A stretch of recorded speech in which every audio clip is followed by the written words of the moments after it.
change the settings on the stream.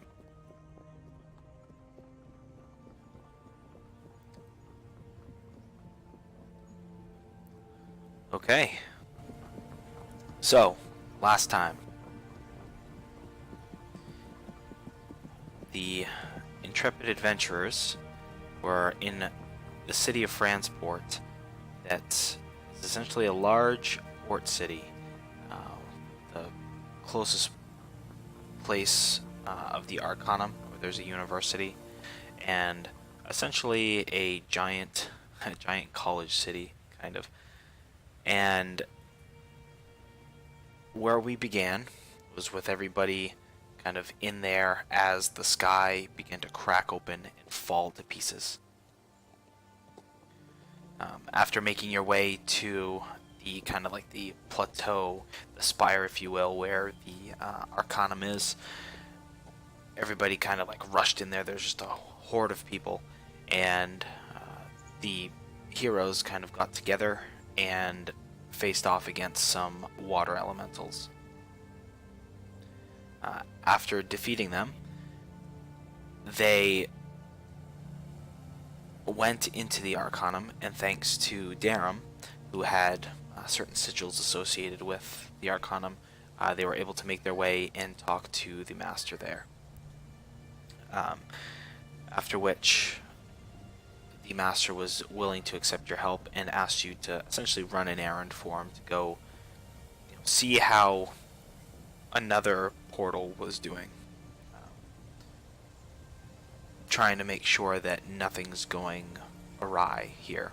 I mean, well, clearly something's going awry, but at least trying to make sure that all the pieces that they do know about are good. So, where we left off exactly was with everybody getting off a boat in a small farming village. It's not long, like maybe 10 miles, 12 miles or so away from the site.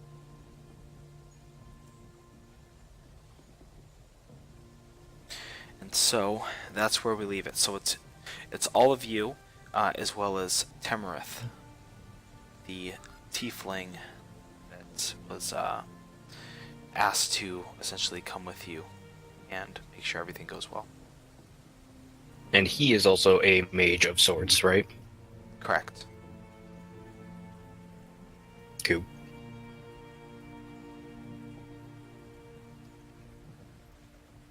Alrighty. So I will. Darren will look to the group, and not being familiar with the land at all, he will. Sorry, what's the other guy's name again? Temerith. Temerith. I will look to Temerith and be like, so where do we go from here? He looks over to you. It's maybe 10 to 12 miles. South, southeast, southwest. Southeast, southwest. All right. I meant to say southwest. Yeah. All right. Back into the ocean. Let's go. So as everybody gets off the boat and begins making their way, you guys begin to travel in that direction. So what we're going to do while we're traveling is I'm going to go ahead and have two people roll a d6. On a 6, we're going to have an encounter. It's essentially one per Awesome. hex that we move.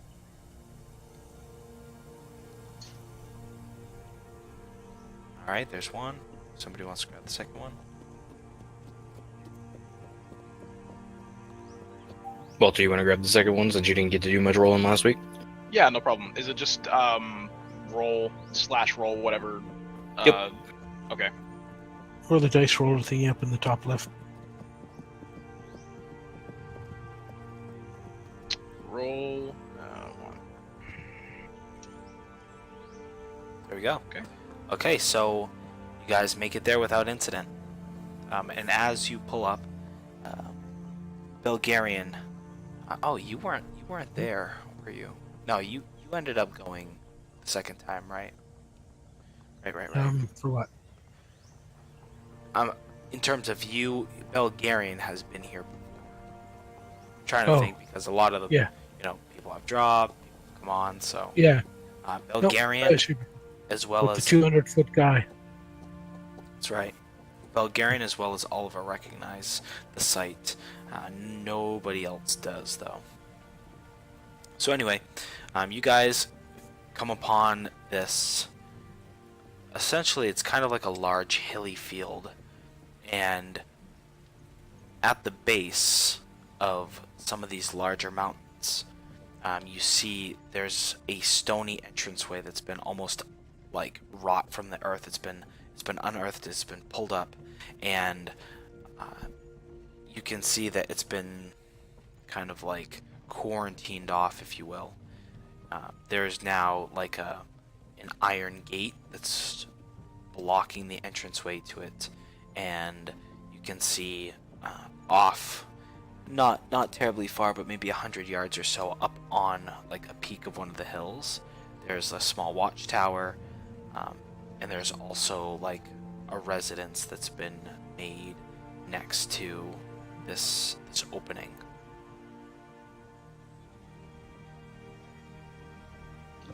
It appears whoever has lived here does not want visitors.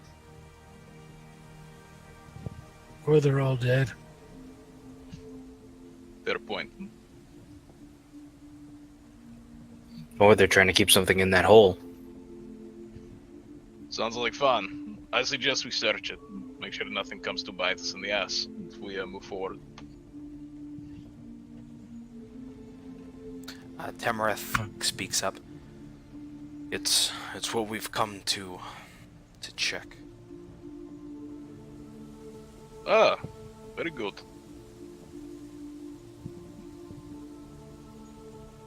I'm sure your compatriots here have filled you in. Any kind of gestures to Belgarian and to Oliver, who have both said that like they've been there before, that they actually took place at the Battle of Shen. And anyone that's kind of been in this local area would know about the Battle of Shen, I would assume, at this point. Essentially, there's a bunch of gnolls, and a couple of heroes kind of came in and destroyed them, as well as there's like a mercenary army, essentially.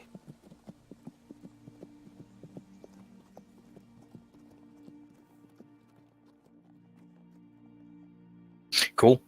Yeah, I'm going to. So yeah, that would be new to Darum because Anthony knows about it, but Darum does not. Correct.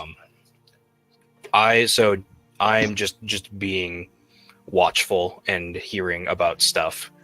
I'm going to just ritual cast detect magic as we go. Like, it may not, obviously it's going to take 10 minutes, so as we're walking, whenever it clicks in, you can just let me know. Okay, absolutely.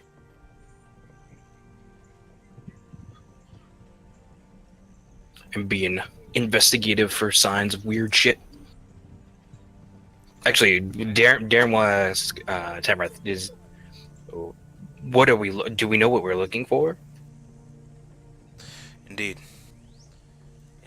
Inside the entranceway, there is a small complex. Towards one of the rooms in the back is where we believe gnolls came from. From another plane, if you will, another spot where the membrane has been stretched. Gnolls were quite an issue in this region not long ago. We believe this is where it came from.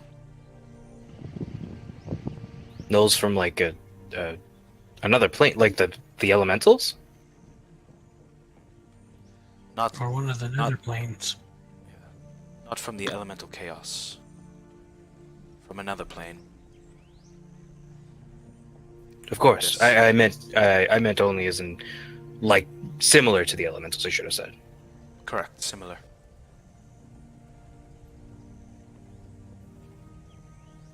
That's fascinating, and he'll like begin making his way that way. Okay, Okay, so as you go up to it, you weren't terribly far away. There is like a large, like black iron gate that's been locked. It has like a large padlock on it right now. And as Temerith rolls up, he kind of gestures you forward. This way. There should be others stationed here.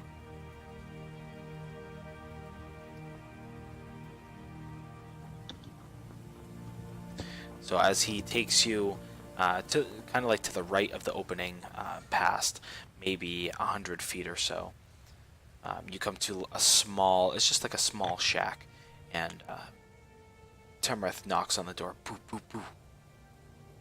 And after like some noises of scrawling coming from behind the door, you see somebody open up. He's kind of like a younger, kind of scruffy-haired gentleman, maybe like mid to late 20s, and he answers the door. Hello there. Oh, sir. And he kind of bows. Temerith looks over to him. Have you heard what's happened in Fransport yet? No. Is everything okay? Yes. We believe it'll be okay. We're just checking on the site to make sure that everything's okay here. Have there been any changes? Nothing that we've noticed, sir.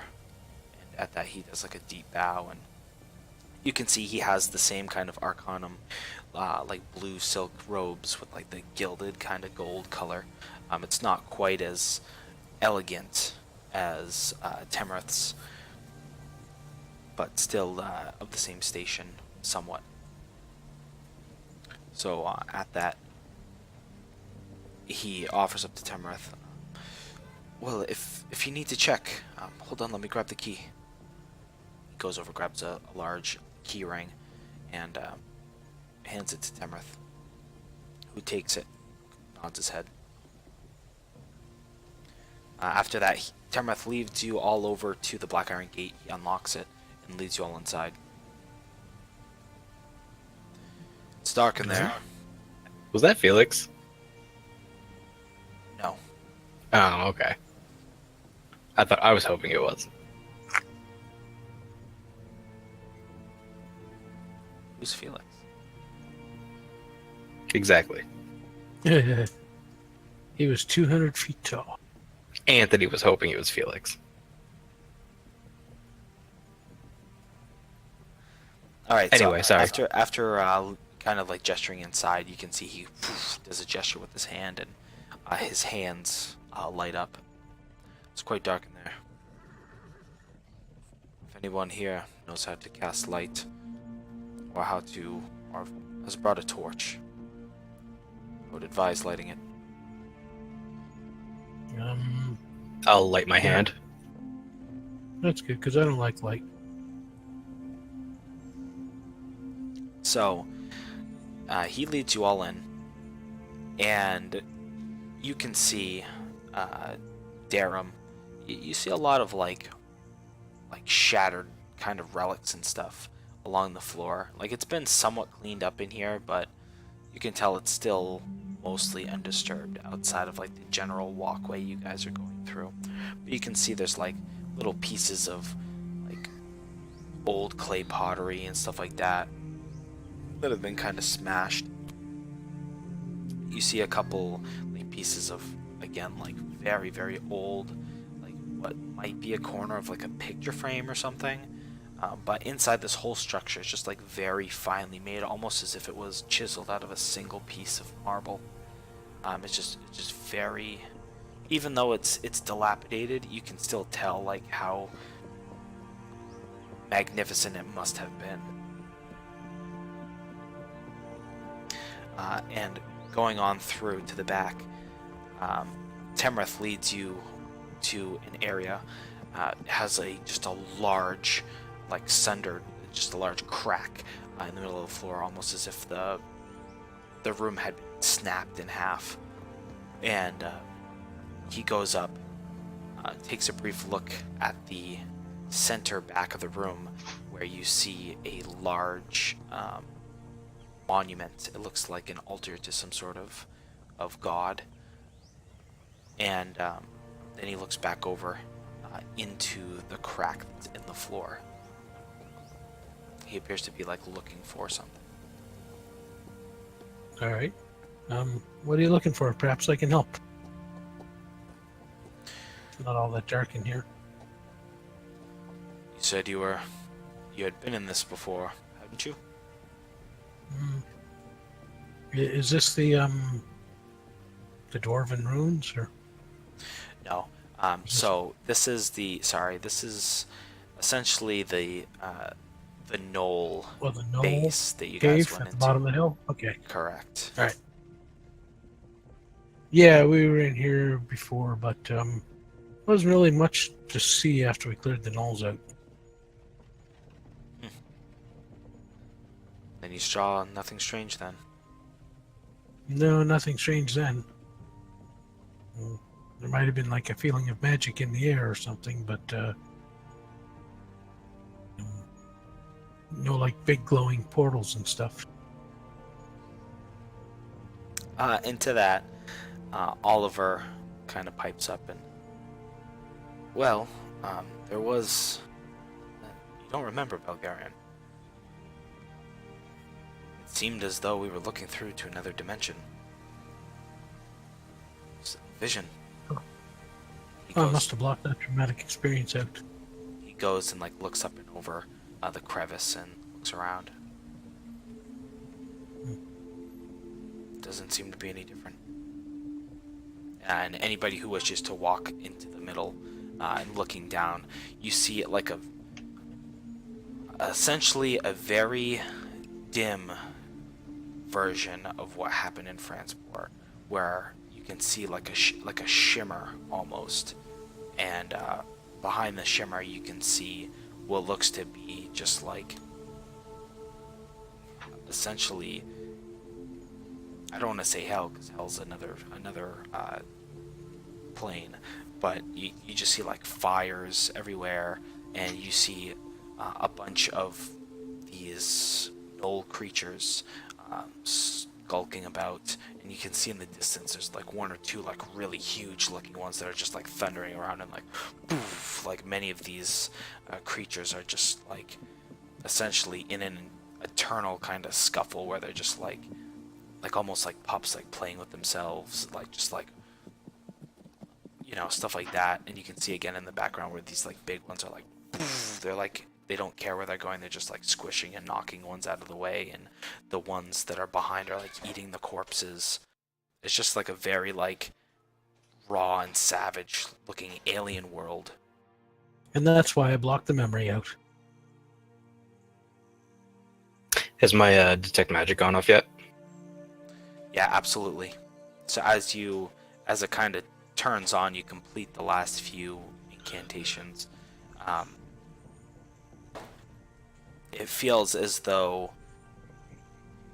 magic is all around you. It's like a sonar ping, but every square inch is filled up. It's almost like a sensory overload.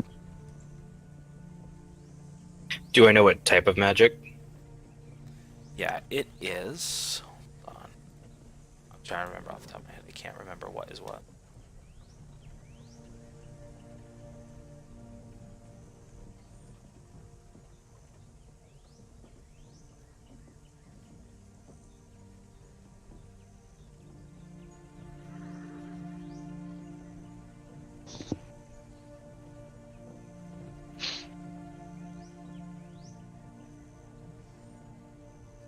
Alright.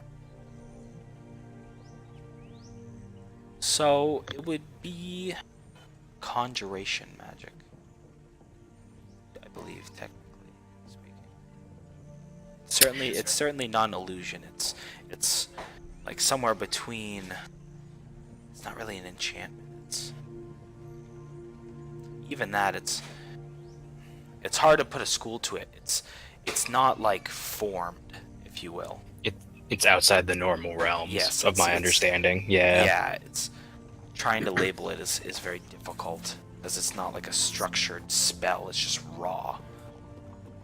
So Darren will like, I'll put my hands on my head and like definitely have that like I've just got a massive migraine like suddenly, and like as soon as I like glean as much as I can from the spell, I'll turn off detect magic because like it's just overwhelming for me. Whatever it is, it's not normal. This is even outside the realms of what most magic can do. Temrith nods. The implications are terrifying.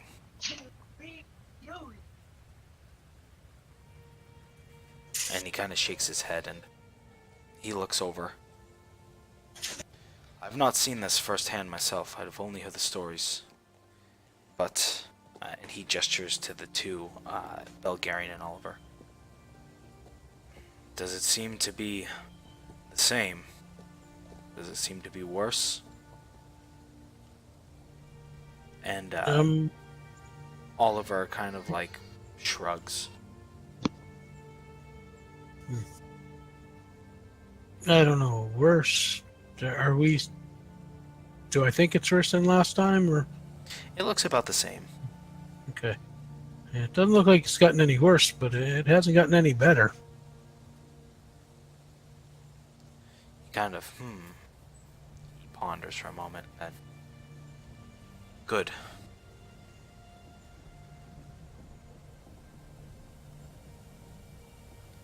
There must be something connecting this to what happened in Franceport. Not quite All sure the what it elemental is. planes. I think it's the end of the world, they call it.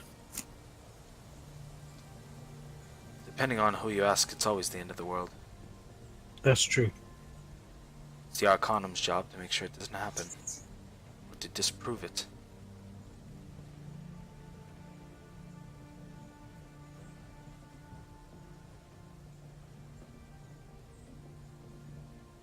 And at that, he begins, he just like paces around the room. He's just like inspecting. He's just like taking a very long and cautious digestion, if you will.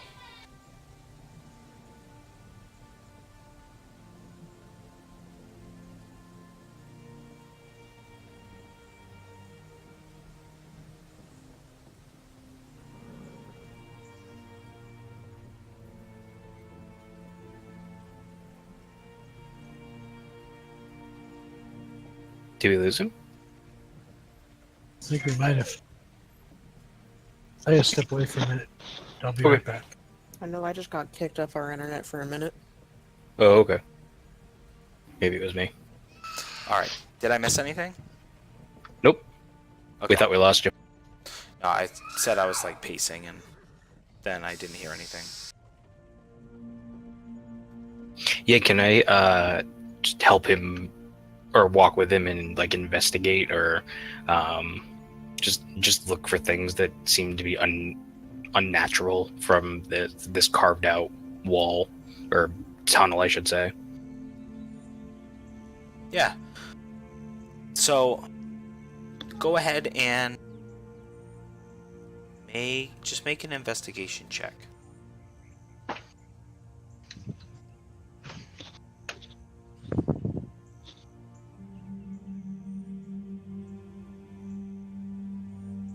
Okay. So, with that, as you both, I should say, you're kind of, again, you're taking in everything. It seems to be, like he mentioned, Temrith's first time here, and he's kind of pondering as he's running his hand along the wall and kind of feeling the marble. He's looking at some of the engravings that have been obviously engraved, chiseled into this marble. And as you walk with him, kind of taking in everything, you see something slightly off about the statue that's towards the back of the room. For a second you think maybe your eyes are playing tricks on you, but then you notice that towards like the face, like towards the the back, where the hair, I suppose, would be, like almost where the brainstem is, I suppose. You see like a slight glow, like a slight radiation, if you will, and then it fades.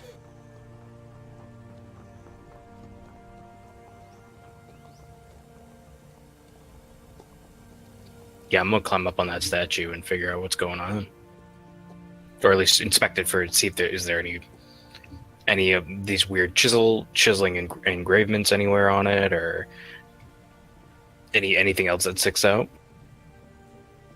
Yeah, so as you get closer and you kind of like wave your hand over it, you can see there's a couple of peculiar sigils here. And what you can see it's like a slight radiation, just like the light that the sigils are giving off. And in the middle of like this complex kind of like sigil, I'm trying to think of the term for it, but the markings in the middle of them, there's a very small, polished looking gem. It's kind of, again, it's like at the base of the skull, base of the neck. Is it embedded, or could I, like, if I gently try to take it out, or? No, it seems as though it's been embedded.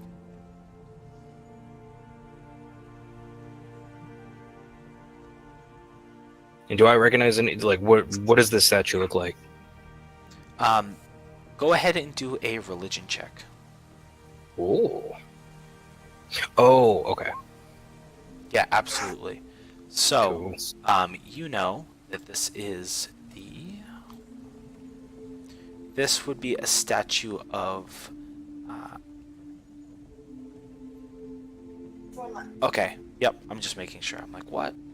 Yeah, this is the statue of Habitrot, a god that is not so much worshipped anymore, but it was kind of like a god of the loom, god of like good fortune, if you will, and more of a, I'm trying to think of a way to put it, but more of like a nomadic god, if you will. A god of, I'm trying to think of the term for it, but again, for some reason, I'm like, can't think of words today. The god of nomads. But yeah, anyway, so you recognize that to be the statue. In terms of the sigil, especially because you had detect magic up, you can see it.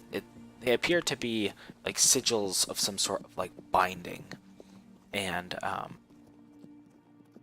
as what it's very weird. It's binding and also kind of like a disruption as well. And the stone that's in the middle is just, it's very smooth. Like even in here, like you can almost see your reflection in it. And like it seems as though the air, maybe a few inches around it, is almost, you know how you can see a mirage on the horizon, how it almost distorts your vision, your air. It kind of looks like that a little bit.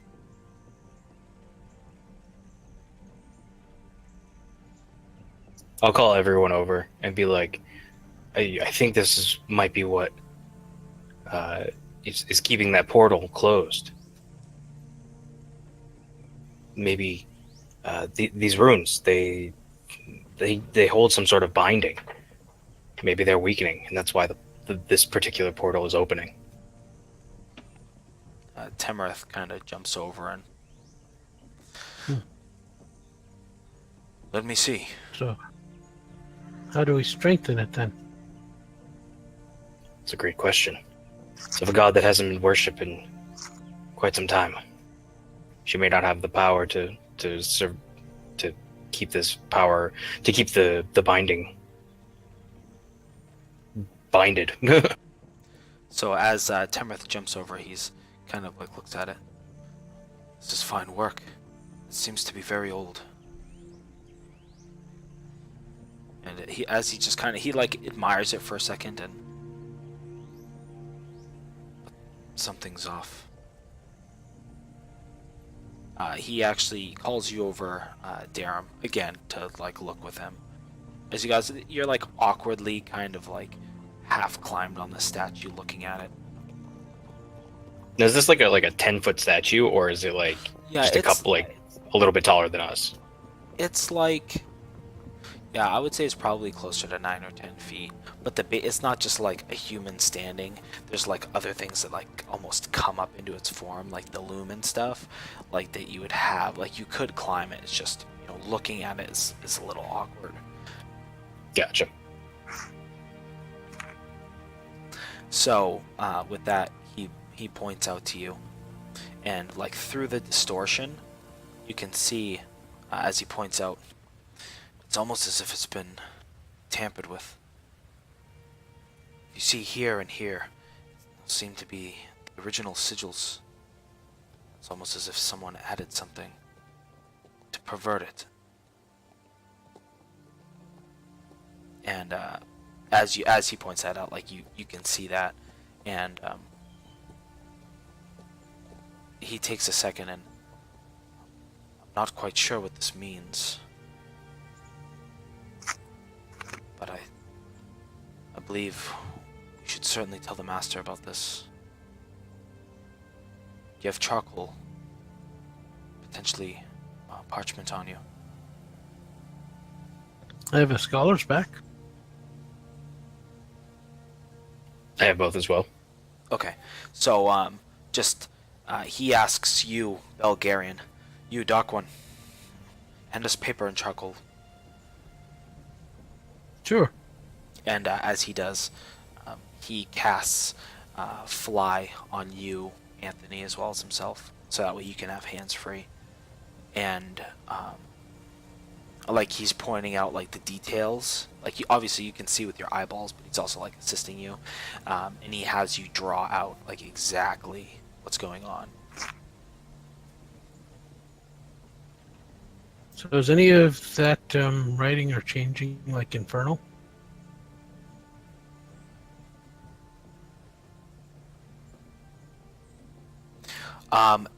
It does not appear to be infernal. It's not like a language. It's it's like magical sigils. Okay. Markings. It's different runes. Okay. Correct, yeah.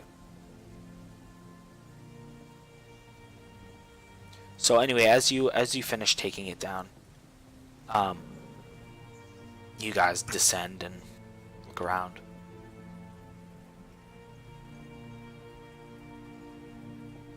I may be able to fix a part of it, possibly. I'm not 100% sure. I would want to wait for the masters. Either way, I'd have to wait till tomorrow till I could prepare spells that might be able to fix it. He nods. I'm in the same boat, friend. I'm afraid I don't really know what we're dealing with. I'd be afraid to tamper with it further. I may be able to... Actually, hold on, let me look at the spell. I may be able to send it back to the masters quickly. I don't know if you have a sending spell prepared, but I do. He nods. Be my guest.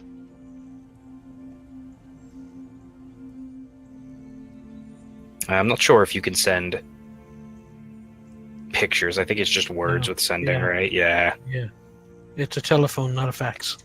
Yeah, well, we could always tell them to That's right. scry on Oh. us or something. Yeah. Yeah. I'm sure they can scry. Yeah, so you do that, and a couple seconds later, because you're looking for it, you can feel the presence of the scry. As you guys are all kind of like, I don't want to say meditating, but you're like ready to prepare it, right? Because you just said, "Hey, scry on us." So after a few seconds, you let him do his business, and then Temrith sends another sending spell. And They can, they can reply to the sending. Yeah, they pretty much reply as like, okay, like, stay there, boo. I'm a scry you, and Cool. just an acknowledgement is what you get back, and then Gotcha. after you feel the scry fade, Temrith sends a message of his own. A few minutes later, he gets one back. The master wants us to return to discuss further. Alrighty. And with that, he begins to lead you out. And you guys hear like the very slight sounds of cracking in the air, similar to what happened in Fransport. And as yep, go ahead. I quicken my pace to get out. Okay, what's everyone else doing? I'm probably gonna do.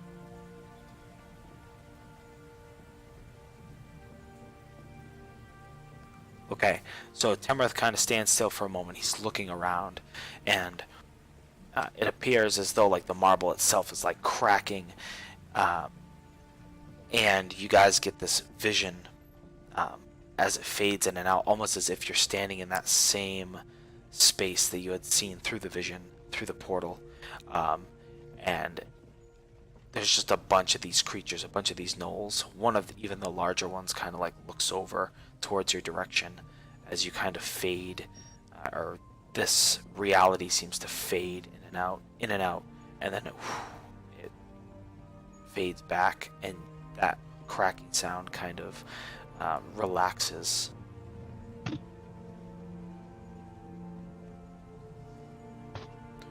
This is not good. We should move quickly. Agreed. Though the masters want us to return, I think we should stay the night. I would like to try seeing if we can repair the binding in the morning. At least hold it off until someone a little more powerful can get here. He ponders and nods. I have several more spells for today. I suppose I will use sending again. Ask them to come at once. And with that, he does just that. He has another use of sending. He gets a reply back, and we should have someone here quite soon. Hopefully by tomorrow morning or afternoon. It was a good find. And he gestures. Your name again? Darum. Darum, I'm Temrith. My apologies for not thinking quite so highly of you. No offense taken. I can be eccentric when I want to be. And to that he gives kind of like a nod and an ever so slight smile.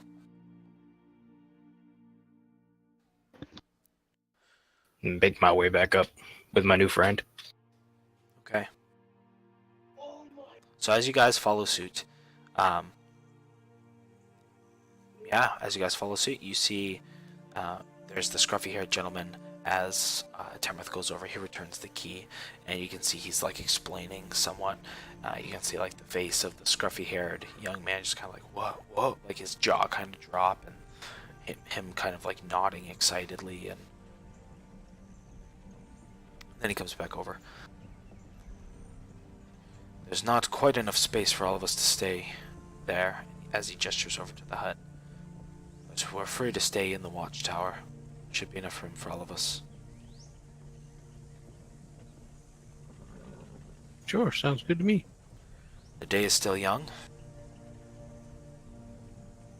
Is there anything else you wish to do today? Is there any tracks around showing that these things have been here recently, or like one or two escaping type thing, or?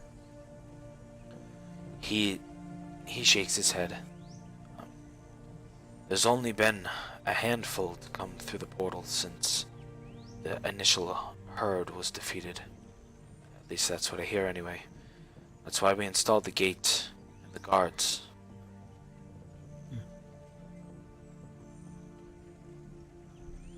Alrighty. Well, let's get ready for tomorrow then and see what they want us to do.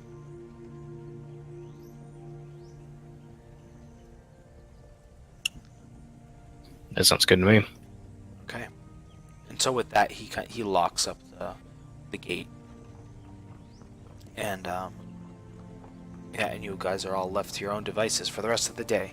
So if there's anything you're looking to do specifically, go right ahead. The day's still kind of young, so.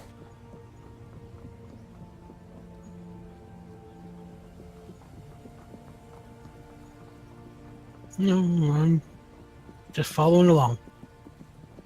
Absolutely. Okay, so you guys are left to your own devices. The next morning, um, you guys all enjoy breakfast together and spend a little time before Temrith comes walking up. And you can see the masters here, as well as two other of the individuals you saw in the same room that were debating with him when you guys walked in. The master kind of comes up and cracks a smile. I hear you had quite the find there, young man. Is this next day, or is this still this afternoon? This is next day. Okay. I'm just gonna. Yes. I believe that there's a shrine down there, or statue. I mean, excuse me. That may have been part of a binding to keep these realms from crossing over. Maybe something to deter the realms from getting too close.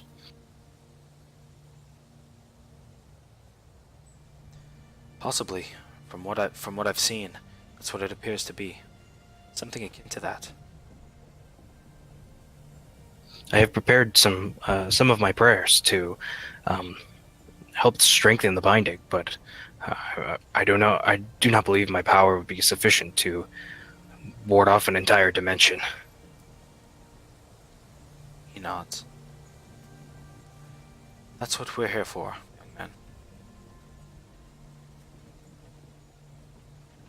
Nod in appreciation and step back in line. Okay, so as you guys descend back in, the master kind of begins explaining. It seems that these bindings are very old indeed. Their main purpose seems to be, ironically, the separation of the planes. It's funny. I heard a tale once, as a young boy, younger even than you, that once said that all the planes were connected. I've seen several bindings such as this. Not quite exact, but, well, let's just say I've never tampered with them in the past. Possibly this is what happens when you do. Potentially shines light onto what happened at Fransport. I have several others investigating it right now. But, well, there's a lot we need to learn first. I believe this will be the first step. And as you walk into the room, you all go up to that and begin doing the ritual. We are going to try to remove the perversion and attempt to both alter it back to its original incantation as well as strengthen it. Hopefully this will end it.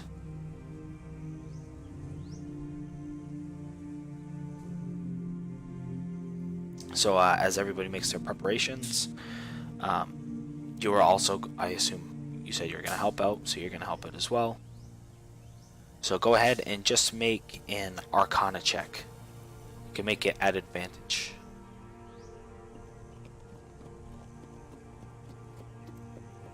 Okay. So as you begin to concentrate, everybody begins to concentrate. There's like this low hum, like these woo, woo, woo. As you can see the portal, it's kind of like flickering. Like again, it's almost as if it's like coming into existence and fading out as this action is kind of going on. You can also see a similar resonance coming from the back of the neck of the statue. And as everybody concentrates, it goes in and out, and it seems to, it's almost like it's being ramped up, right, as you guys go, as you're really attempting to like push this and form it back into what it needs to be. So go ahead and make another Arcana check with advantage. Did you want to have someone else roll it since I just rolled that one? And everyone's kind of helping out? Yeah, Belgarian, as well as What's your Arcana bonus? Just 4. Yeah, mine too. Oh no, mine's only 3. So, yeah, you go ahead and we'll give you the assist for advantage, but Okay. every point can help. I just felt like I was doing all the rolling, so I was trying to give Yeah. some limelight away. That's okay. Go with our strengths. Woo, 17. Okay, so as you begin to do this, it feels as though like you're pushing on the magic, and the magic is pushing back on you as well. Did you mean to roll that? Sorry, I meant to do it publicly, so I forgot to roll my health roll when we leveled up. Oh, okay. Yeah, just ignore it. It's just a D8. Ignore that. So, as you begin to push it back, it's almost as if like it's an impassable barrier. Like you're trying as hard as you can to mold it, to form it, and it doesn't seem to be agreeing with you. It seems to almost be pushing you back. As again, it seems as though this ritual is getting ramped up more and more. Go ahead and make another Arcana check with advantage. And everybody else, you can see it appears as though what's behind you, this vision, is starting to splinter out like with cracks. Holy shit! Awesome. That's actually that's really good. So as you do holy this, shit. you begin to push through, and it's almost as if like you hit a clarity. It's almost as things like click into place as you and you drive it in. And obviously with the masters and his disciples, they're all kind of in the center, all with you as well, bringing more of like the divine arcane magics. And as you think for a second of your god, and it gives you the clarity to push through, and with that you see the sigils, they begin to morph and change, and you can see almost as if the old sigils lift up into the air and evaporate. And with that, again, this whole process, again, it's revving up and up and up. And you can see both the back of the neck as well as where this vision is. It's almost like it begins to glow, to be almost white hot. And these cracks, which have begun to sprout from where this vision is, begin to and come back into its form. The vision begins to shrink slowly, smaller and smaller and smaller, until it becomes maybe the size of a large melon. Go ahead and make another Arcana check. Again with advantage. Okay. God damn with the double numbers. Yeah, it's all right. It's so the effect of the planes. It does take much effort. Again, this appears to be very strong magic at this point. Like, you're pouring sweat. Everybody else, even the master, appears to be, you can see like a vein kind of popping out of his forehead. He's certainly straining himself. But eventually you can see as that melon size begins to slowly close. It's almost like it's twirling and wrapping around itself like a piece of saran wrap with a hole in the middle that somebody's just twisting until it comes closed. And then with a final, it flattens out, and you can see there's almost like a shimmer, and then it stops. And after a few seconds, the glow from the ritual, the glow at the back of the neck, begins to slowly subside. And it leaves like this very slow, resonating, pulsing, bluish energy that comes from the back of the neck of the statue.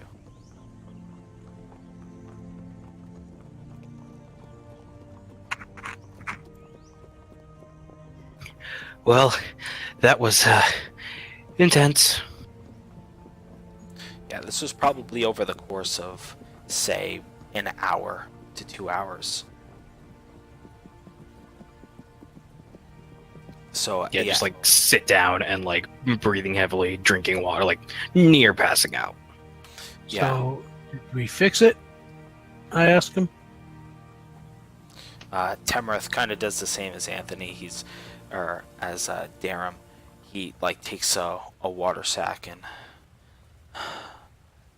he looks over to the master, who you can see he's holding up a lot better than the others, even despite his age. But it was not easy, young one. But we did it. Appears to be stable. That's always a good thing. Bent to its original devices. But the question remains, why was it perverted? I know not. And by who? And by who, indeed. And to that, he kind of like looks around the room, not like in a super suspicious, but almost like as a... It seems to be like an instinct, if that makes sense. Then he shakes his head and kind of like gives a wave. Nice job. Well done, Darum. Thank you, Master. To be really honest, I don't know if we could have done it without you. You give me far too much credit. Perhaps, but credit only when it's due. And with that, he cracks a smile.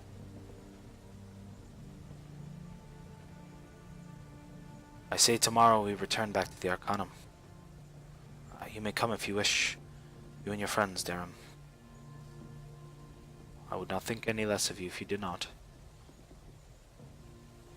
But I have decided we must investigate this further. For the safety of all.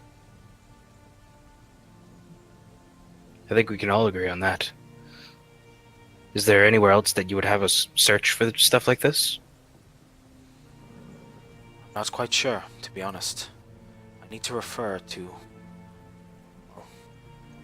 some more of the accounts that I was looking at.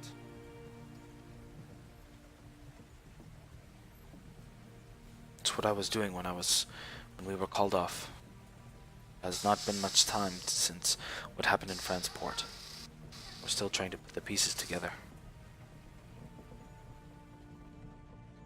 I will pray and look for guidance. See if Mister can point us in any direction.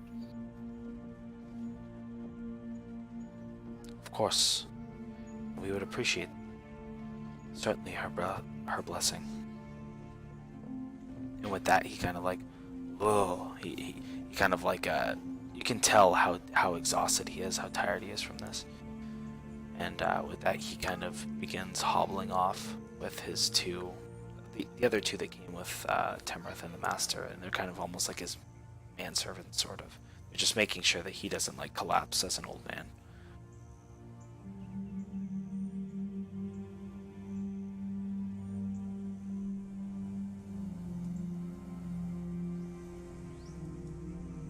Yeah, so I'm definitely gonna take a rest. Probably drained for the day. Absolutely. Is there anything anybody else was looking to do?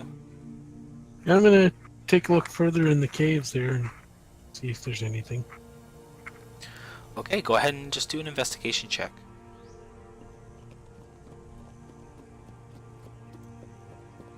Investigation, there we go. I found my navel! Yeah, again, it seems to be not a large complex to begin with.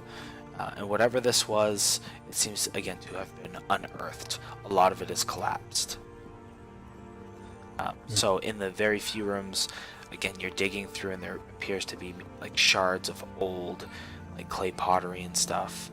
things of that nature, but nothing stands out as like super valuable or super interesting, if you will. Okay. Just passing time. Right.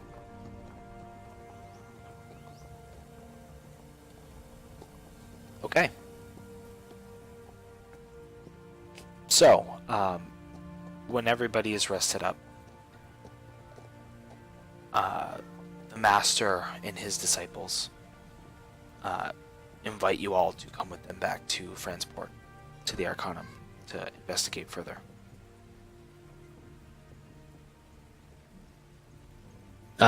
Just can we rewind just a little bit? Absolutely. Go ahead. So I'm going to cast divination, and oh, sorry, fuck, I forgot I have control set, so I went to scroll down and it messed with all my zoom. There we go. Alrighty, so yeah, so I'm going to divine and ask Mistra if she knows of one of these or if she can point us towards one of these points to help close them, or where the next step to help prevent this colliding of planes. Where should I take my next step? Okay, absolutely. Hold on 1 second. So, as you begin to commune with Mistra, and you connect to her realm, hold on 1 second.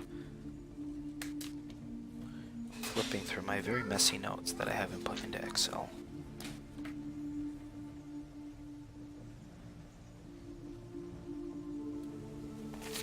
So your consciousness begins to, it like pulls out of you, and it's like as it like goes up over the atmosphere, like into space, and then it like whoop, whoop, whoop, whoop.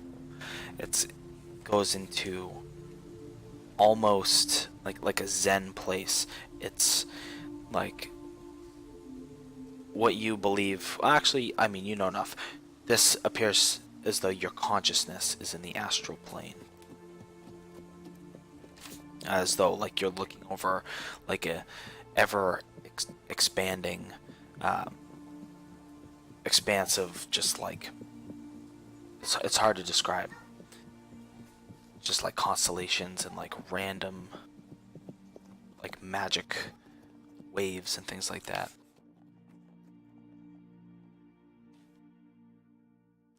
So anyway, as you connect, you hear the voice come through. Darum. Hello. It has been a while. Darum is absolutely flabbergasted.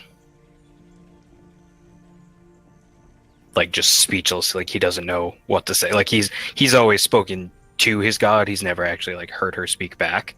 Like in her own ways, but like not literally. Right. You may speak free.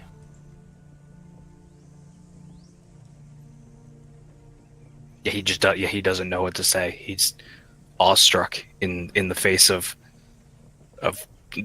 ultimate divinity, or what he thinks is like the highest order of divinity.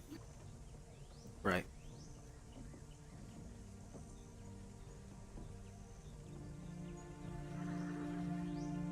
So he'll try to say stuff, but it just ends up being like stuttering and like thank yous and like making a fool of himself in front of this god. Just awkward. Right. So you see like a form coalesce like around you. Again, this is like a first person thing, so you can't perceive your own form, but it just looks like almost like mist, like it's not solid. You just see like mostly a head silhouette, and then the rest kind of fades, but you can tell it's like generally humanoid in shape. Just like this very light blue glowing form.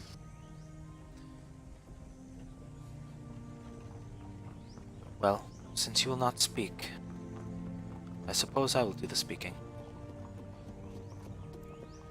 It seems you've stumbled upon something very old here, Durham. And something quite dangerous.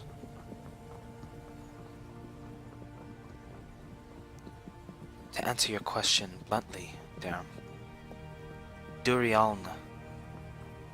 That's where you will find your answers.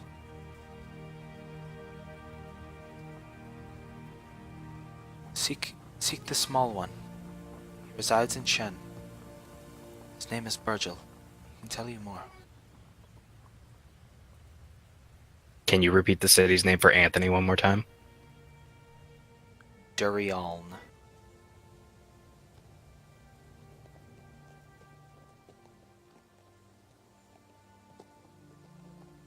Cool, thank you.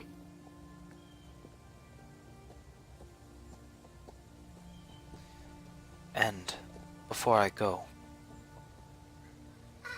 in order to gain his trust, show him this. And with that, you look down. You can see your form is like astral too. As she hands you something, it's like fuzzy. It's like you can't really tell what it is, as it begins to slightly solidify, and you can see it looks to be almost like a coin that has just an eye in the middle of it. And then her form, it's almost as if she's like brushing or like petting your head almost. Sweet Durham, if knowledge is earned, well, you are vast indeed. You have certainly earned your place. But it is not your time yet. Go. Seek the answers. Continue the quest for truth. And in the end, I'm certain you will find what you're looking for. And with that, you see her form kind of like shimmer and fade away. And then it's like you're pulled back down into yourself. It's almost like you're going infinitely fast. It's almost as like you crash land into your being, and you snap back into consciousness. Just wide-eyed, and the only thing that comes out, the very faintest of a whisper, just "Thank you, mistress." And I'm just like sitting there, standing there, however I was, like right before it happened, just stunned.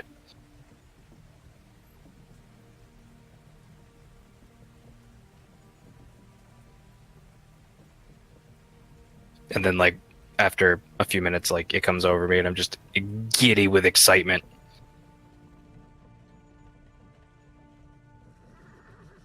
So, did you learn anything? We have to go to Shen. We have to meet a small one. The Virgil, Beergle, I don't know, whatever his name is.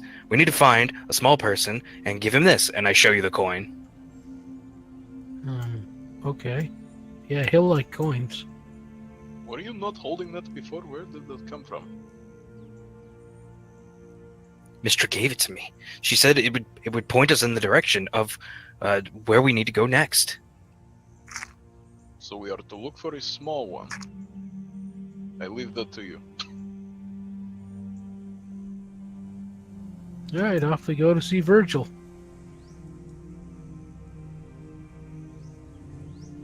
That is the gnome, right? Correct. I remember. Yeah. Okay. Yeah, he's a good guy. Kind heart. You know him? Little. Oh yeah. It's a little eccentric now and then, but good sense of humor. Seems our meeting was meant to be then. I'll have to speak with the masters. You do that. And I will regale them with the tale. Of the 200-foot hero. Of the 200, yeah, of course. It's the only tale worth telling.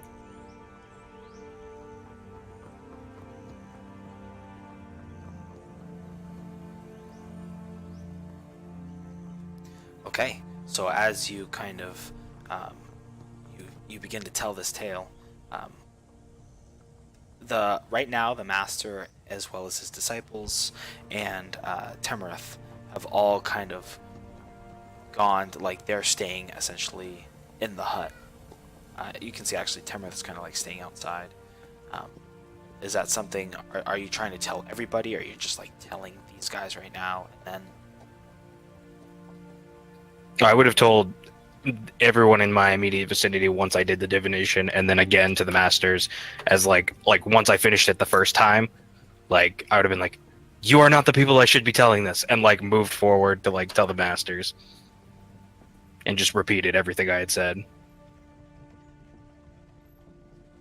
absolutely. Okay, so you go up, and again you get contact, and you can see almost like everybody's jaw kind of drop, and with that, you can see like the master, he pipes up at the mention of Durieln, and he ponders, and he lets you finish your tale, and then he puts his hand on your shoulder, and this is concerning, Darum. Quite.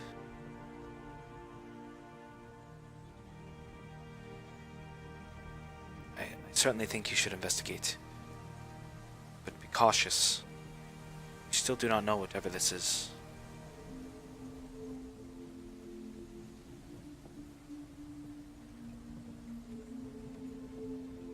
The better thing that we learned about all of this is Mistress still lives. She's out there, and I can find her again.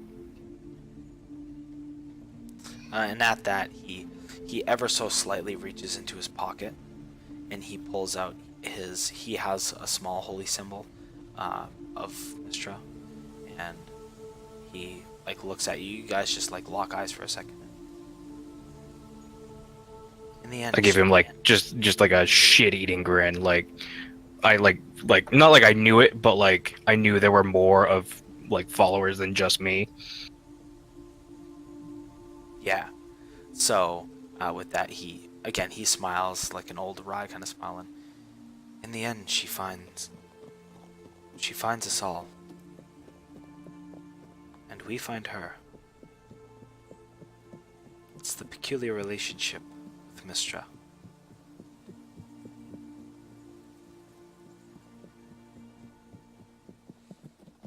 And I Just smile and like just totally like exhausted from the day. Like it all catches up with me like in that second, and like I'm like bedtime.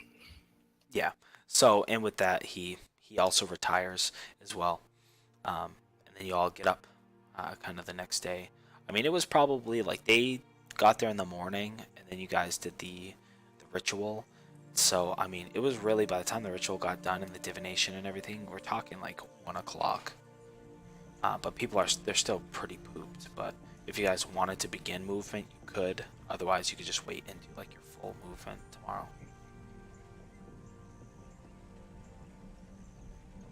I'm good either way, and he's a weak cleric, so we should wait for him to recover fully, so he can help us recover. Giggity. I mean, if we're just walking, I could walk, but and my spell repertoire is a little low, but not terrible. At this, Oliver pipes up. It'd probably be later at night before we get to Shen. If we started now. I guess at least past supper time.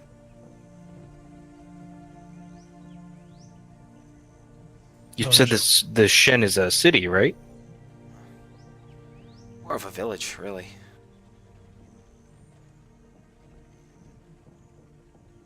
Yeah, it's Maybe we could find an actual inn to stay in then. maybe if they've built it back up. You don't know the story, do you? I've heard bits and pieces. Yeah, they're rebuilding, but to be honest, I haven't been back. So he kind of shrugs. It's that way, to the west. It's up to you. You guys want to go now, or do you want to wait for morning? We can get a head start at least. All I agree right. with that.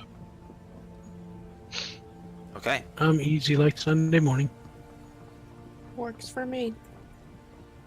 So it depends how late you think you want to go. I would say you could get to Shen, but it'd probably be like 7 9 o'clock. or 8 at least by the time you get there. And it's still like It's like 1 spring, right now. summertime. I mean, Yes. for season, springish. Yeah. So it'll So still be light or twilight by then, or yeah. So Expanse is kind of like more of like a Mediterranean kind of. So they don't really have winter per se. Like they do, but it's yeah. Anyway, long story short, yeah, the day's pretty long.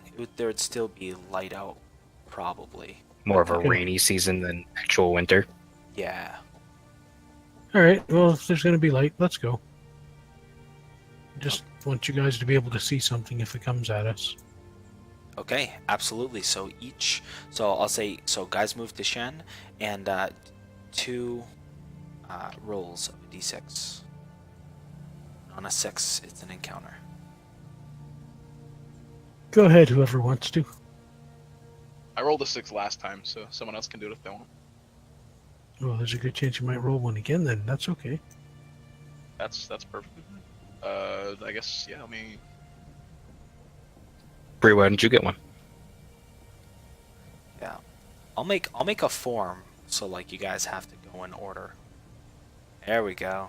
Well, Here, There just you go. put an Boo. initiative up for us on the main screen. Yeah, I suppose I could do that. We can just follow initiative whenever we need to roll, and you can roll a new one for each when we're on the main map.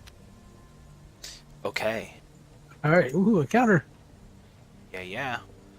Okay, so as you guys are traveling, you notice this is not far outside of Shen, but there appears to be like a slight hill where the trees break somewhat, which is kind of why you can see this. And you can see what looks to be like the entrance of a cave. I say cave, it's probably more like a dirt hole than like a stone cave. But it's kind of up on a plateau, and you can just barely see it through like a break in the trees, and just the way that everything is highlighted, because up there it seems as though the trees have been cleared somewhat.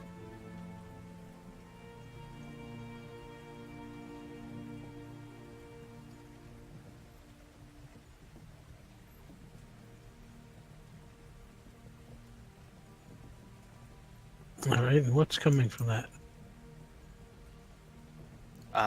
Right now, like nothing's coming in or out of it. Right now, you just notice it. All right. So you can investigate, or you can just note it and walk along. It's completely up to you. I don't know. We seem to have things happening in holes of the ground around here. Do you guys want to take a look?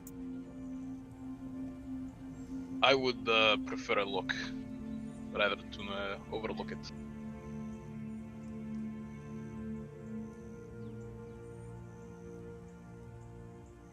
I'm sorry, my Discord quit out on me. What happened? I missed what Dylan said. We found a hole in the ground, and we're deciding whether we should go investigate it or not. And we have a record of finding weird things in holes of the ground around here. So we've got 1 vote for, 1 vote for me that says, yeah, if you want to, sure. And then your turn. Yeah, why not? Yeah, and Bree? Does it look natural or like?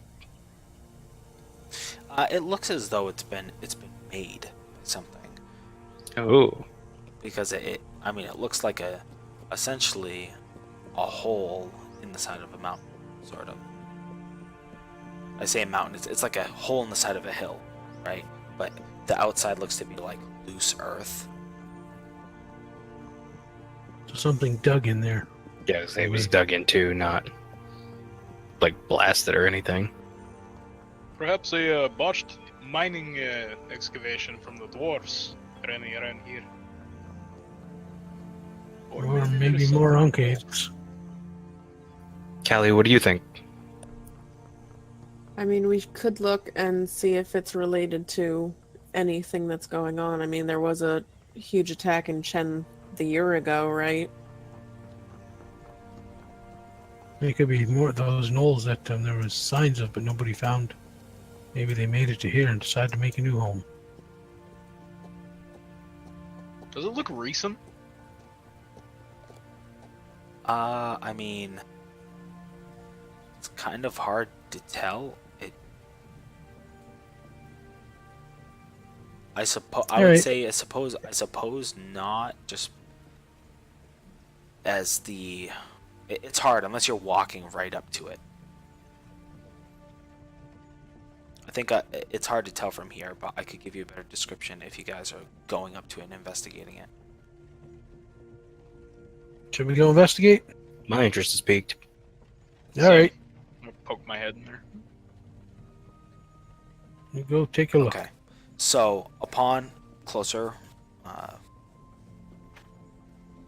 look, again, I don't know what's wrong with me. I think it's just the lack of sleep over the last few weeks. But anyway, it appears like the earth is somewhat crusty. It doesn't seem to be like as moist and as fresh. So you would assume that this has been here for at least a little bit. And you can see it goes in somewhat, and then there's like a steeper descent where you can kind of see the first, say, 10 feet or so as it's being dug down, and then it drops off almost beyond your vision. All right, I'm gonna do have Fluffy turn invisible and do a quick fly in and let me know what's happening in there. Okay, so as you see this drop off, there's like a steep angle, and then it drops off completely. And flying inside, you see what looks to be like it drops off quite a bit. You would estimate maybe 60 feet or so of a drop, and then it's almost like a weird kind of stony slide, and then it drops off into this large cavern. How large is the dark vision on Fluffy? I think she's 60 feet. Let me check just to make sure. Magical darkness doesn't impede the imp's vision. And dark vision, 120 feet. Okay. So she's got the same dark vision I have there. Total darkness is like light daylight. Or... Alrighty. So, you see essentially a bunch of like stalagmites, and it appears to be like kind of moist, damp down here. It appears to be somewhat abandoned, but it's a large cavern, and you can see there are multiple passageways that spawn off of that. I just realized I'm narrating this to you. You can't see through her eyes, right? Past a certain distance. She's gonna describe it to me. We can communicate telepathically within a mile. Oh, okay. All right, you're good then. So she's okay. She's describing all this to you then. All right, so it's definitely made originally, but then it opens up to a natural cave. And seems to be quite a complex down there. So I think that if our mission is pressing, maybe we continue on to Shen and keep this as a point of interest to come back and look at on the way back or something. Or if you guys want to go in and take a look now and spend a day or so in it, more than happy to oblige. For clarification, does it look man-made, or is it something of natural occurrence? The entrance was made, but the area itself is natural caves with stalagmites and stalactites. So it's been quite a while. Something dug down there and... Oh, no, I see what you're saying, yes. I'm not opposed to going down into dark holes, but I... Giggity. Giggity. Agreed. But this has something bad written all over it. I can feel it. The Something Dark doesn't One's own luck. Take us. Agreed. But I leave this to party. What do you all think?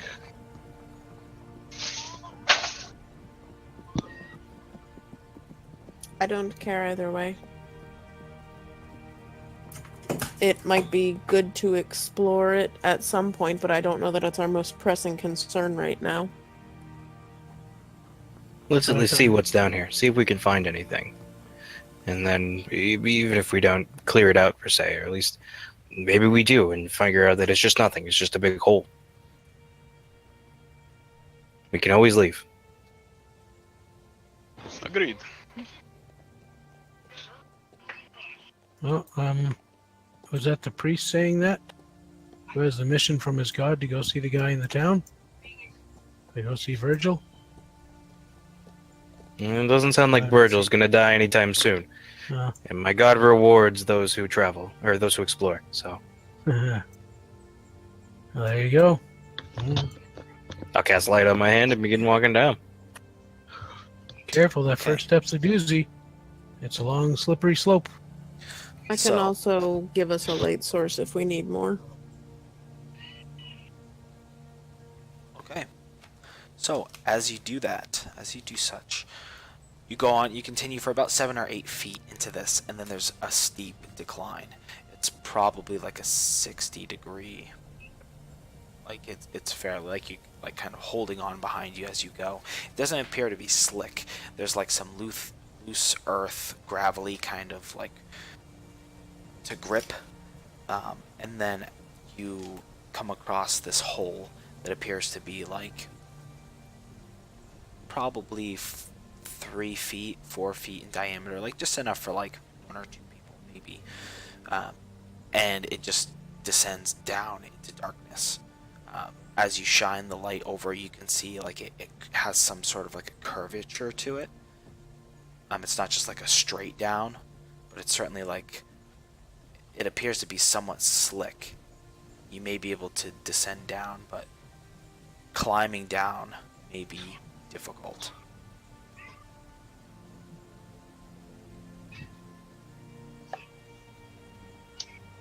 This journey down into the hole is becoming more surreal. If one of us is to break a leg during fall, could be disastrous.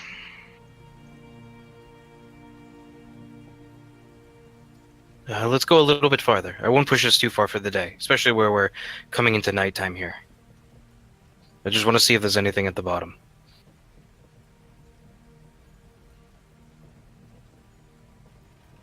And I'm going to try to see, can we... Nope, I don't have any spells for that. Well, never mind. I have some rope and like a bit of like climbing stuff just for my Dungeoneer's pack. Okay. Like some, like what are they called that you put in the side when you're rock climbing?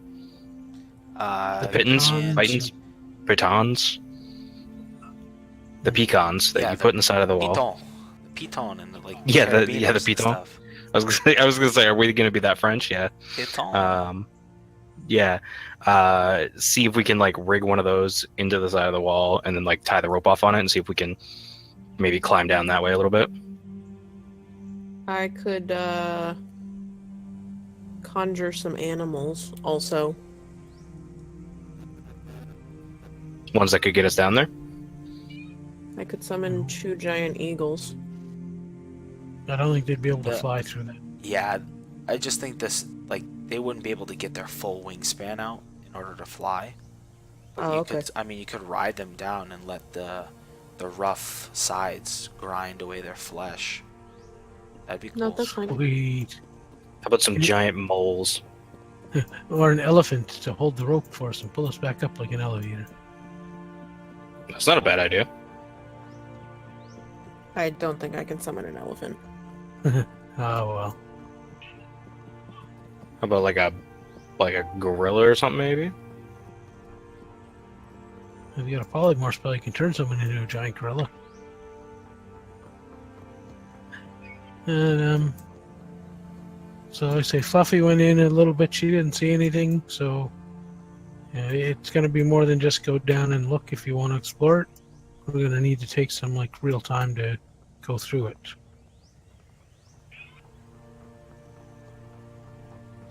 Can I cast light on like just a rock and like throw it down and see how far the pit goes? Yeah, it's like you can tell by the radiating light that it goes down quite a ways, because again, it has like a curvature to it. So like it drops down probably 20 or 25 feet, and then it begins like doing like this weird kind of curve, like S shape sort of. So you can't like see all the way, if that makes sense. Yeah, I get what you're saying. I'll look up. Though I want to explore, it looks like the party may want to come back when we're a little more prepared.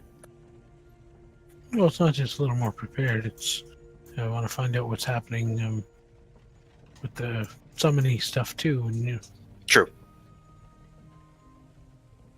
Agreed. All right, let's head back up. Well, plus if you decide you want to come back, I think I could probably make a map, and it'll be that much more legit. there you go. Yeah, can I put a little marker or something on it? Or can you put a little marker on it? Absolutely. I think in one of my attempts to make Roll20 go smoother, I took some stuff out. Yes, okay, so.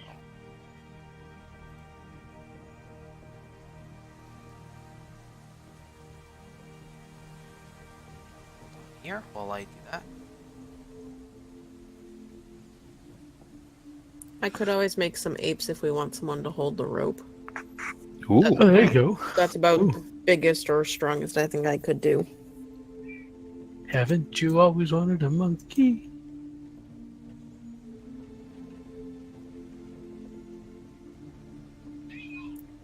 Oh, I lied. I could. Can I do that? I lied. I could do a brown bear. Yeah, it's still pretty strong. Stronger than me.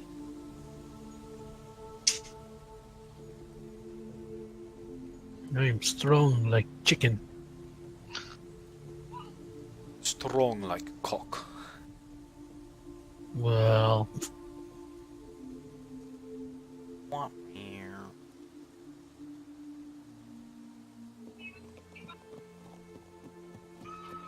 Okay.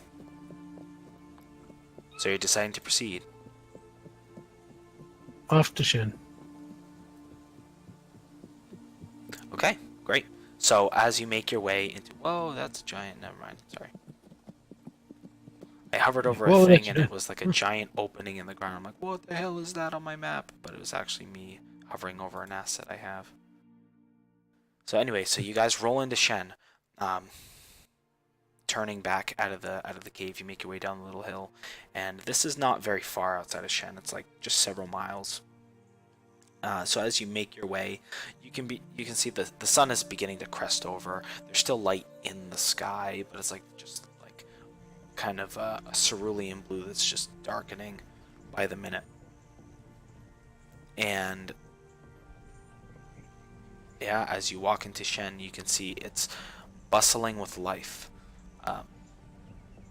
Even now at this hour, you can see there's like a team like working on building a house. You just hear like do do do do do as people are pounding in nails. It seems as though even at this hour, everybody appears to have their purpose. It's just a quaint. Okay. I'll walk up to someone. Excuse me. Yeah. Hello. Can I help you?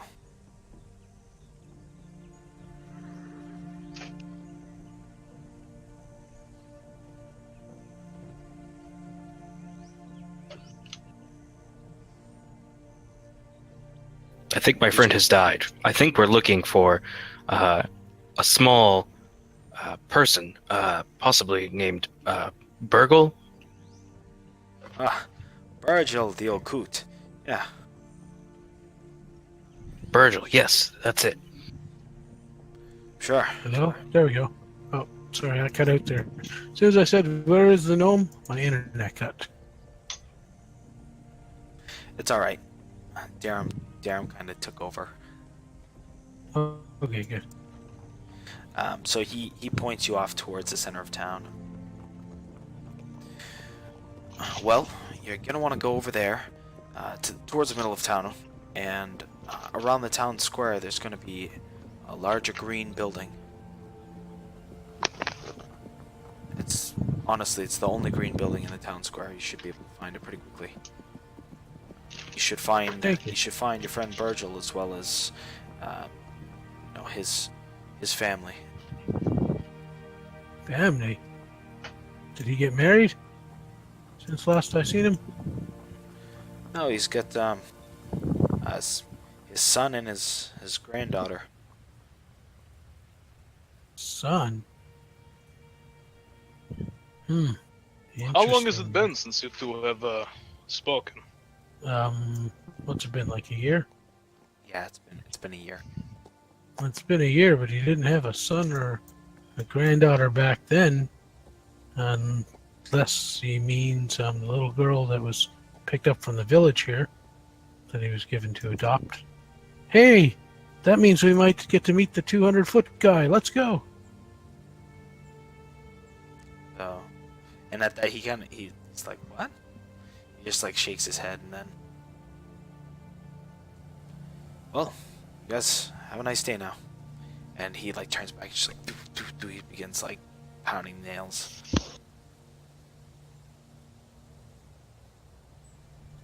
Awesome. So as you guys approach, again, it's not hard to find. It's the largest, or one of the largest in the town square, as well as it's the only one that's green. So you come across, it's like this kind of like dark forest, kind of like pukey kind of green. It's just kind of like a gross color green. And yeah, as you approach, it has like a mahogany style kind of door. It looks nice. Like everything looks new. Despite the color, everything looks good.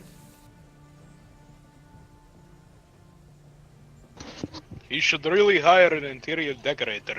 This color is awful. Or an exterior one. Read my mind. Like a Well, blank shall we- book. Blinker than most. Well, we should go knock on the door. All right. How late is it at this point? It's like 7:30, 8 o'clock. Okay. And we're just in time for dinner. Oh, he's a good cook. All right.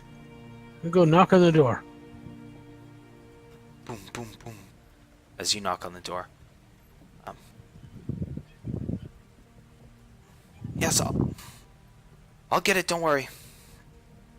And you open the door, and immediately Felix is staring at you, Branagor,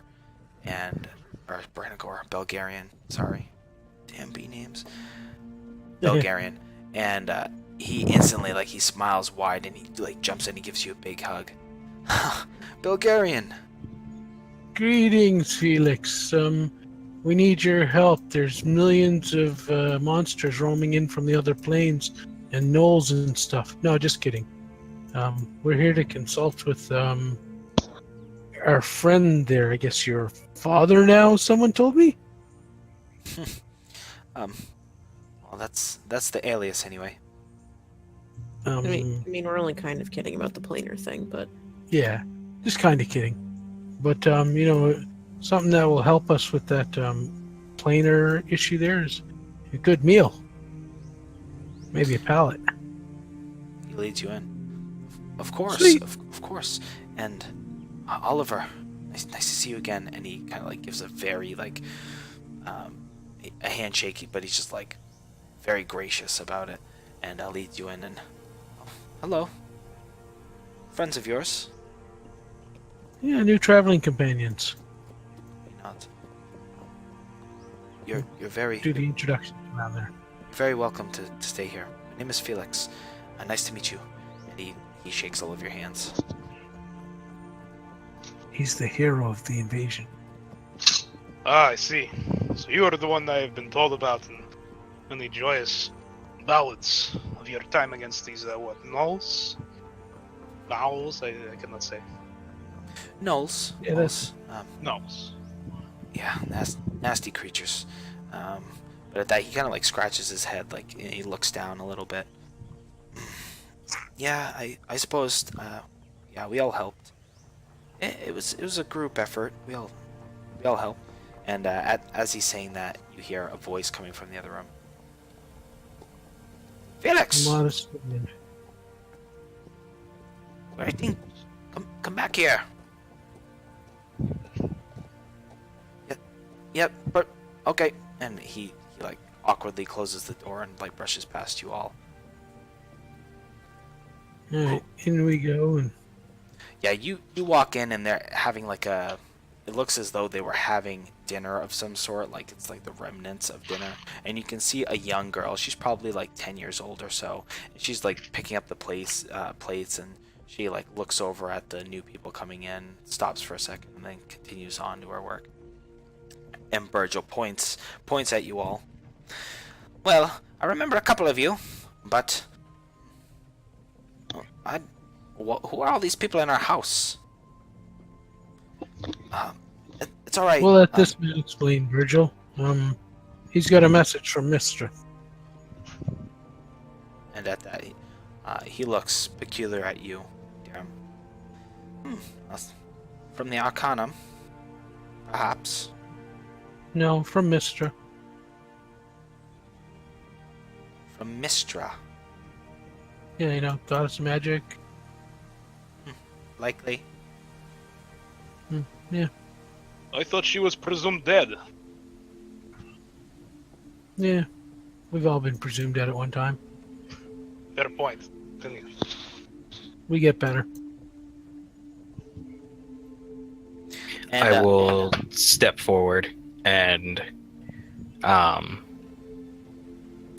hold out the coin for him and say, Mister said that you would know what this means. He takes it and looks it over, and then looks at you with kind of like a serious expression. And then it cracks into a grin, and he gives it back to you. Well, she always finds those who search for wisdom. The true of heart. The true of mind. Alright, I believe you. So, what is your quest? We and many of the masters, or a master and his companions, closed the rift northeast of here. The one where the gnolls came out of, we were told. Ah. Oh, that is quite... Well Or at least done. for now, anyway. We are not sure if it's closed for good, but it looked like the binding had been repaired, at least. Well done. Well done. And so, by masters, I suppose you mean old Lathriel? The same. You know, Mister had said that you would be able to point us towards the next rift, hopefully, or at least in the right direction towards fixing this problem we have. he nods. Did she give you any other details, perhaps? I am not sure if you heard about what happened in Fransport a couple days ago. He nods his head. I can't say that I do. The sky opened up, and the plane of water seemed to intersect with the prime material plane, and water elementals came pouring through.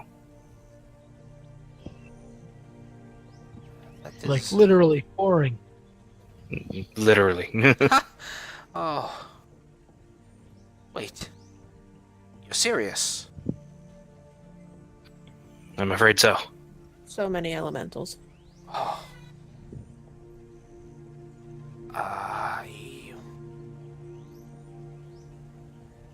He's like taking it in for a second. He's just like, like pondering. Ooh. Okay.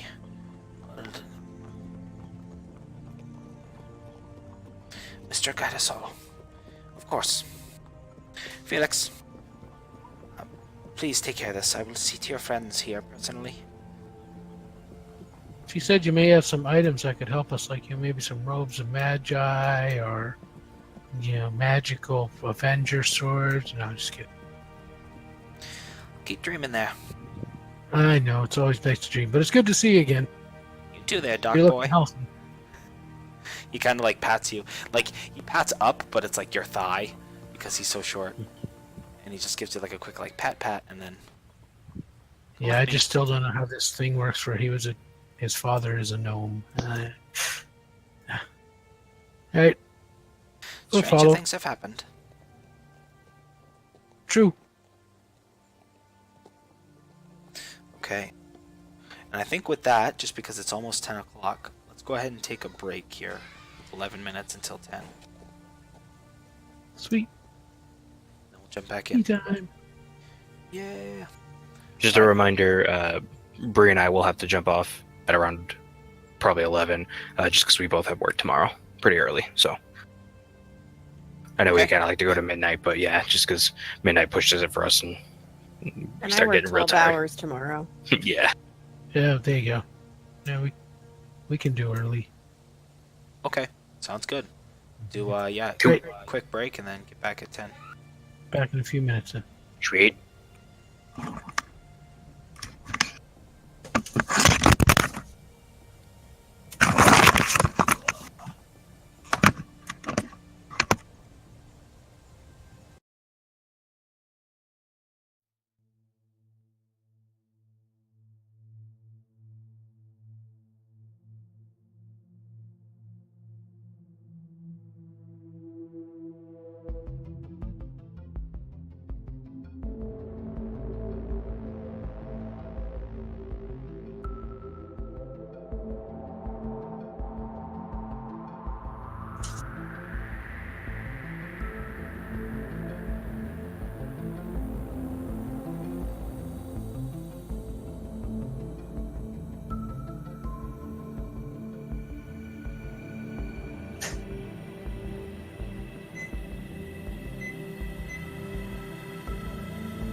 back.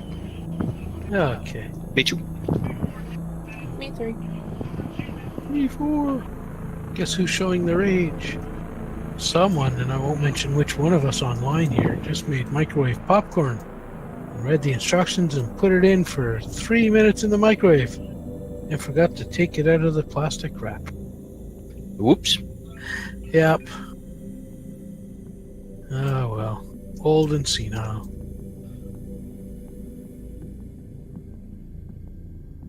I don't know. I've done worse. I had a box of Chinese takeout. It was one of the little cartons with the rice in it, and it had the metal tie, like the things that keep it shut. Little handle. Oh. I put it into the microwave, and the thing exploded. Oh no. Started arcing, like electricity. I was like, that's probably not what's supposed to happen. So I was like, oh wait, metal doesn't go in a microwave. Yeah. Oopsie.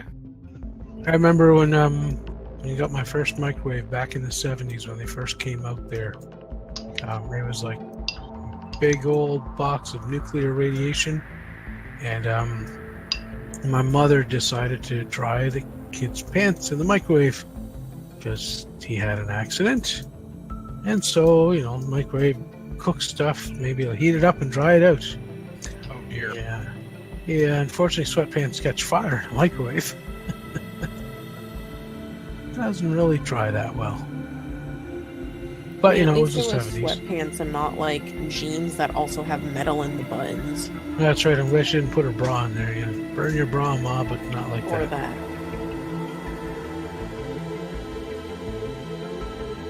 Yike and a half, dude. Uh-huh.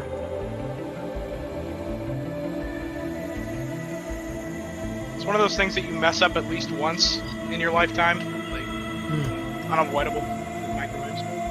That's right. Can't figure out where to put the oil in the car, but what the hell is this 710 cap thing? Yeah. Yep, pretty much.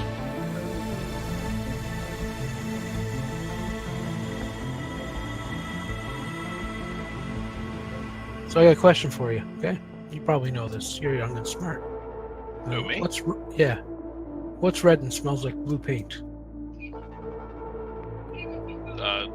Red paint? Yeah, see? I knew you'd get it.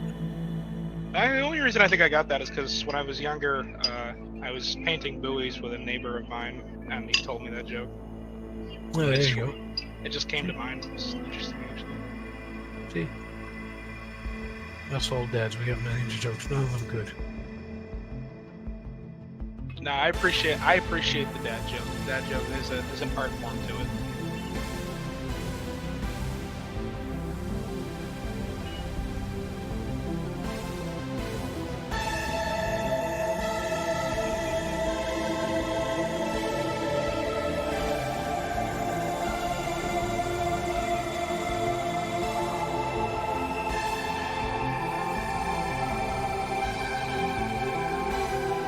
So if Don leaves him back in like 1 minute, we all get to level our characters to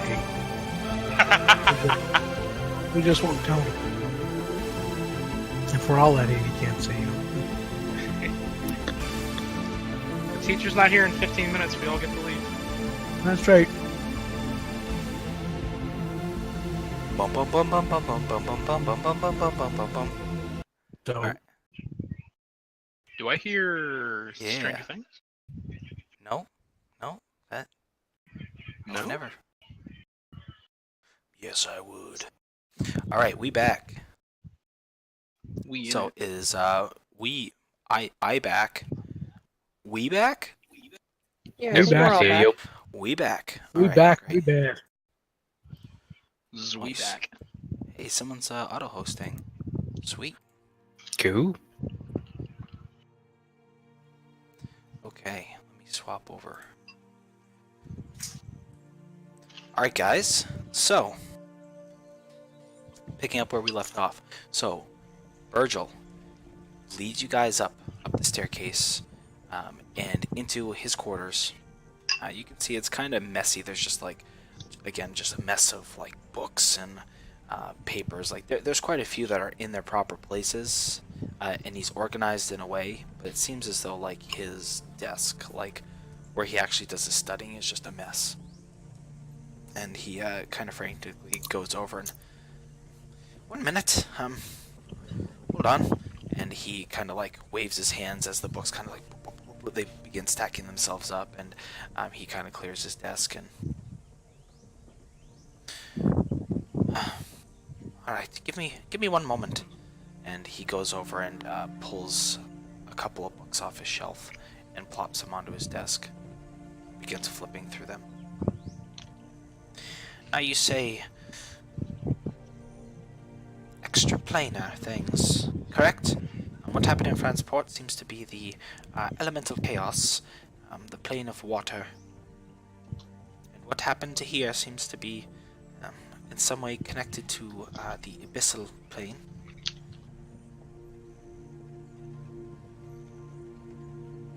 That's what it seems.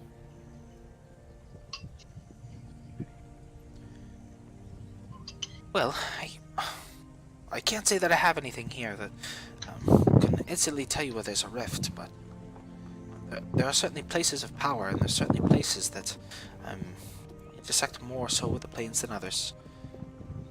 Must I give you any other clues? One of the water elementals said something like they were brought here, like we had summoned them. It's possible. It's possible they would perceive that. I'm not quite sure if it was one person in particular, though. It seems, frankly, quite too strong for one person. So maybe in a cult. Mystery did say this was something. I believe she said this was something older, possibly something much more powerful than many of us or any of us probably have seen. That was my what I got from it, anyway. He nods.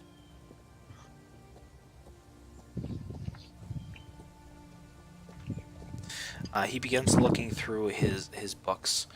He grabs a couple of other ones. They seem to be like his personal journals and whatnot. Well, what happened at the Knolls was, well, the ruins of some sort of ancient civilization.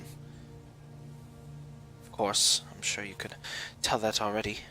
Potentially other ancient ruins, if you will, might perhaps contain more answers. And with that, he's like flipping through one of his journals in particular, and he stops. I let him know about the tunnel thing, hole in the ground we found that looked recently excavated, and that Fluffy went down and seen that it was a giant like cave complex, and with that opening being freshly dug, it looks like there's signs of something going in and out.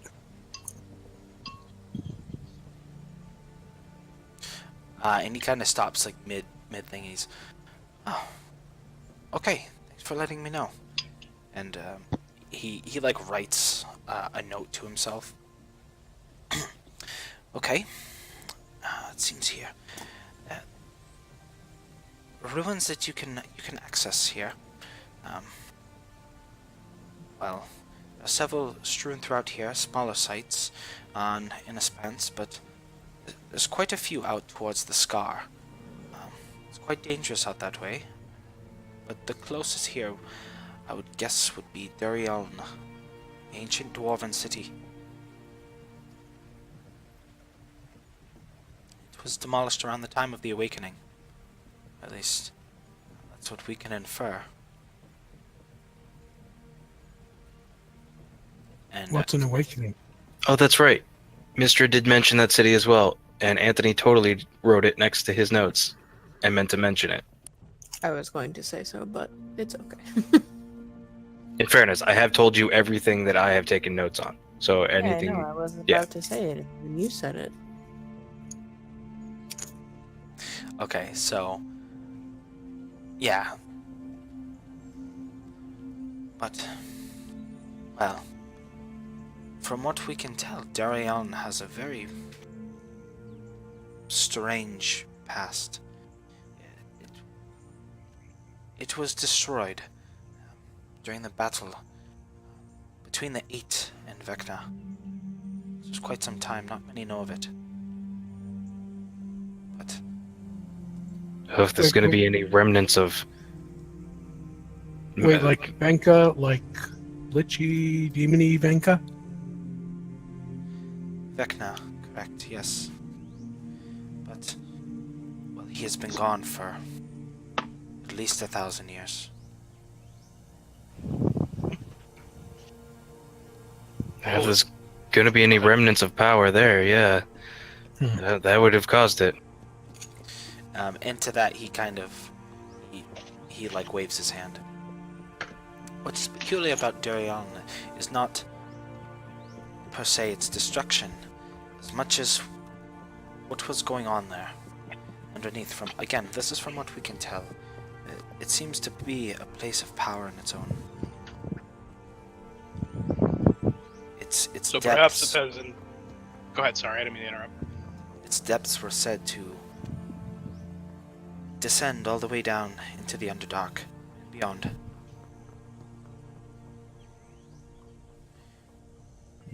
It was the gem of their civilization. Again, this was during the Awakening, which, and just straight up, most of the people that aren't scholars, they have no idea what I'm talking about. Yeah. I'm a scholar. Oliver's got that glazed look in his eye again. Yeah. Quickly before we move on, is there, like, inside of his workshop, are there any sort of little trinkets and odd ends that are, like, just lying about? Oh, there's quite a few, actually. You can see he has various like vials of this and that are just like weird liquids or like remnants of where there was liquid. There's little. He does tinker a bit, but it's mostly like the vials. As he's talking about stuff that I guess I clearly have no comprehension of, I'm gonna go and just start fiddling with little things that I can find, just picking them up and inspecting them, sort of like a child would in a like an antique shop. Right. You can see he looks over, but he doesn't stop you. And then he ultimately turns. You pick up like one vial in particular. It has like this weird greenish blackish liquid. It's almost like an oil. It's very like viscous, and there seems to be like flakes illuminating in it. And careful with that one, young man. What is in this vial? Nothing good for you. Drink it, and I promise you won't be able to tell the tale. I'm gonna just set it back down. Thank you. Anyway, what's peculiar about Durian is the power held underneath. It is said that there's naturally occurring substance there. I'm not quite sure what they've called it, but, well... Anyway, besides the point, it is some sort of crystal that resonates with magic itself, seemingly amplifying the natural magics that are there, being a place of power.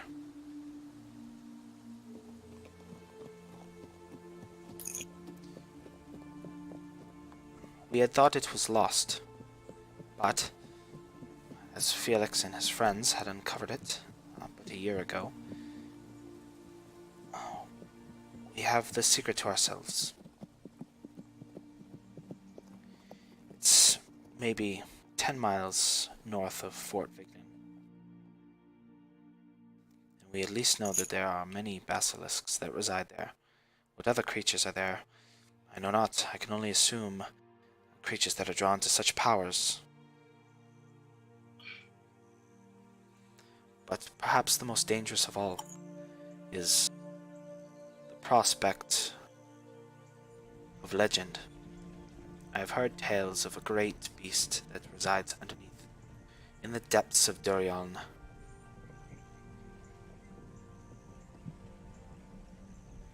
Some say it is a giant snake.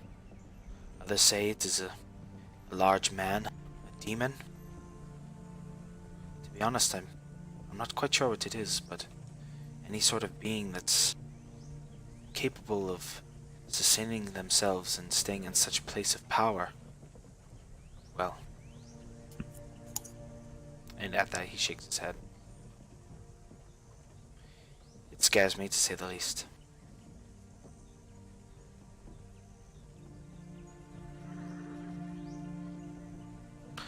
And with that, he draws like a little handmade map, like nothing, just crude, and he puts like Fort Vignan and St. Abbey, and pretty much like this little snippet that you have, but very crude, and he circles where it is.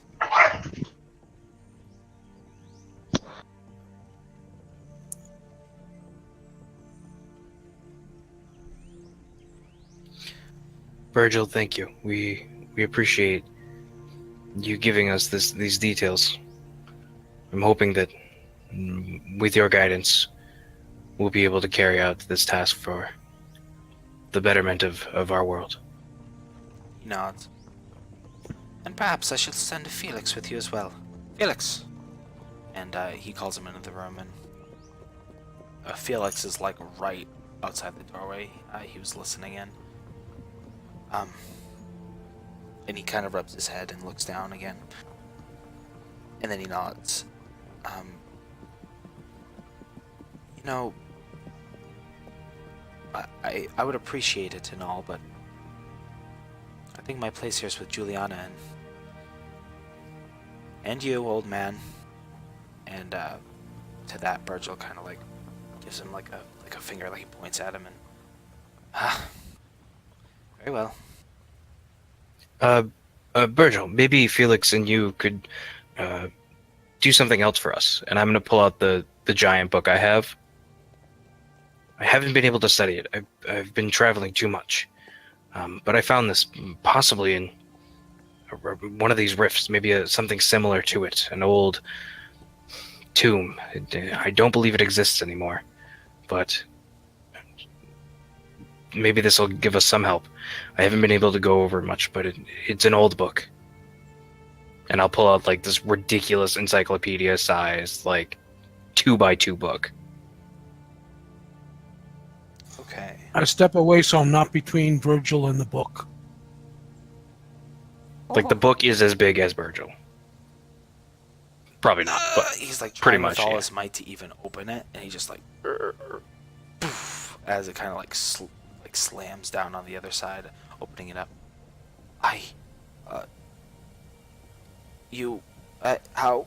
Oh, and he's just like flipping through the pages like very carefully, because this is a very, very old book, and Yeah, I've been like constantly casting mending on it, like every time I use it to like, but it's still like just, I feel like it would probably still decay just because of old age. yeah. So as he's like, where did? Like I said, I don't fully understand myself. It's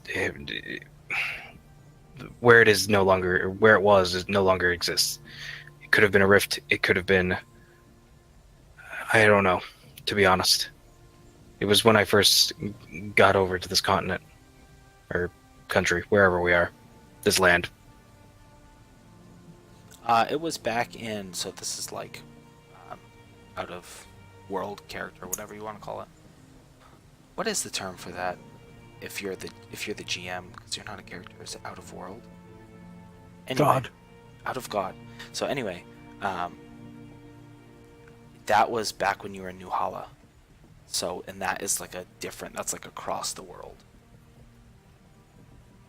In another place at a different time. Right.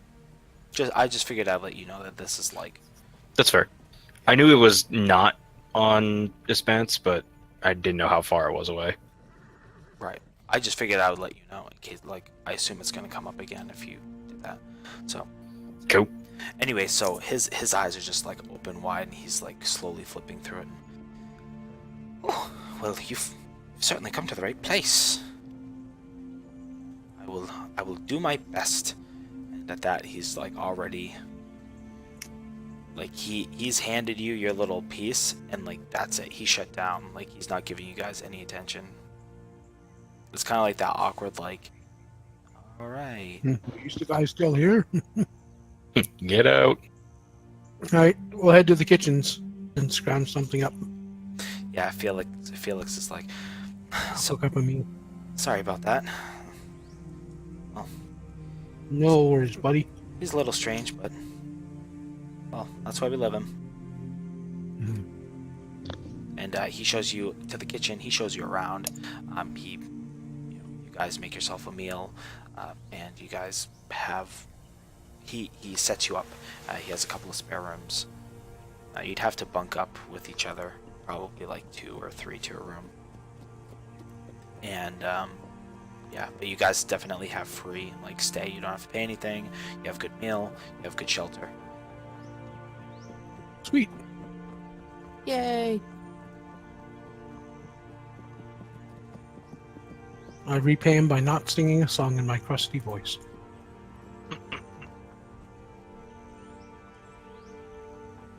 All right. I Absolutely. think I want to be a bird when I grow up and play the cymbals.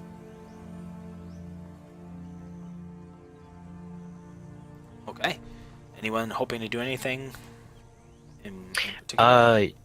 Yeah, I'm actually going to, because I think Virgil's probably done. I'm going to ask Felix. Do you have any papers and ink for scroll creation?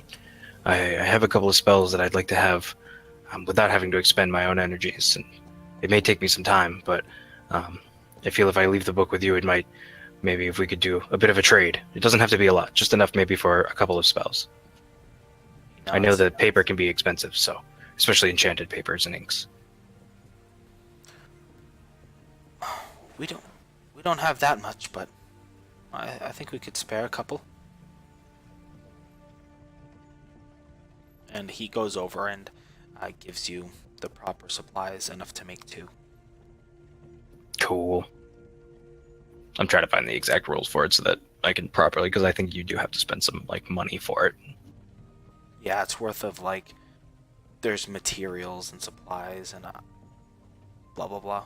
And the components for We whatever can the do, spell yeah, is. we can do it in between weeks and whatnot, and figure out like what spells I'm gonna do and whatnot.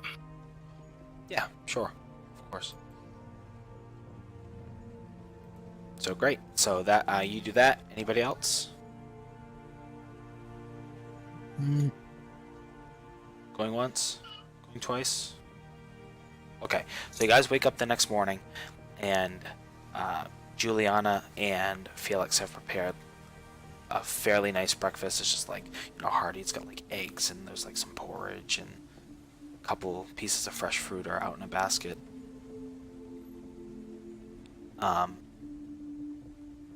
And I'm assuming you guys are headed out, or are you guys doing something different? do you guys want to go back and check out that hole, or Perhaps. do you want to go to Fort Vignan and check out the ancient ruins?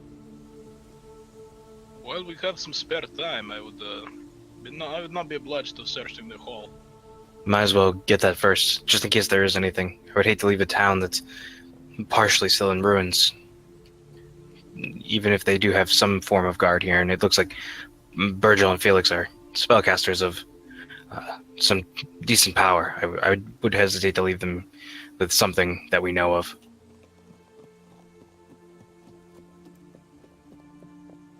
So yeah, let's head down there. Or that's my vote. I'm easy like Sunday morning. Okay. I'm good with going to explore the cave too. Alrighty. Hey, we got a follower. Yay. We Woohoo! get some burlap sacks so we can slide down. Okay. Just kidding. So, with that in mind, are there any preparations you're hoping to make?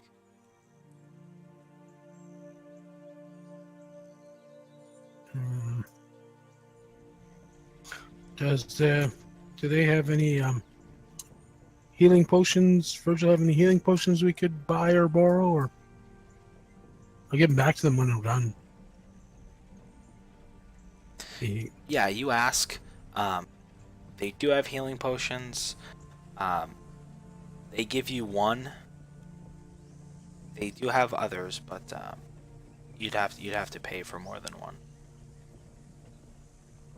All right, so we'll take one as a thing there. And what I do with the potion guys is Fluffy usually hides off to the side. If one of us goes down, Fluffy will go feed the potion to them. Because ravens are good like that. Okay. Smart bird. Sounds good to me. Do we have any party loot? Do we want to try to buy another one or two? I'm pretty broke. I have 15 gold if you guys want to try to buy another one. I've got like a couple hundred. I don't know how long it would take me to make a healing potion, but I can make healing potions if we just buy herbalism kits instead. Oh, there you go. How much You can- herbalism Well, I kits? mean, you have like you would buy, say, the materials, right? Like you have an herbalism kit, which is, I think, more like how to. I imagine it more as Well- like the satchel, like maybe there's a couple odd and end stuff in there, but it's really like how you collect them, right? How you.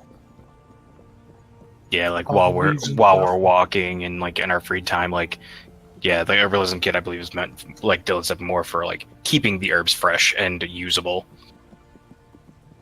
Okay.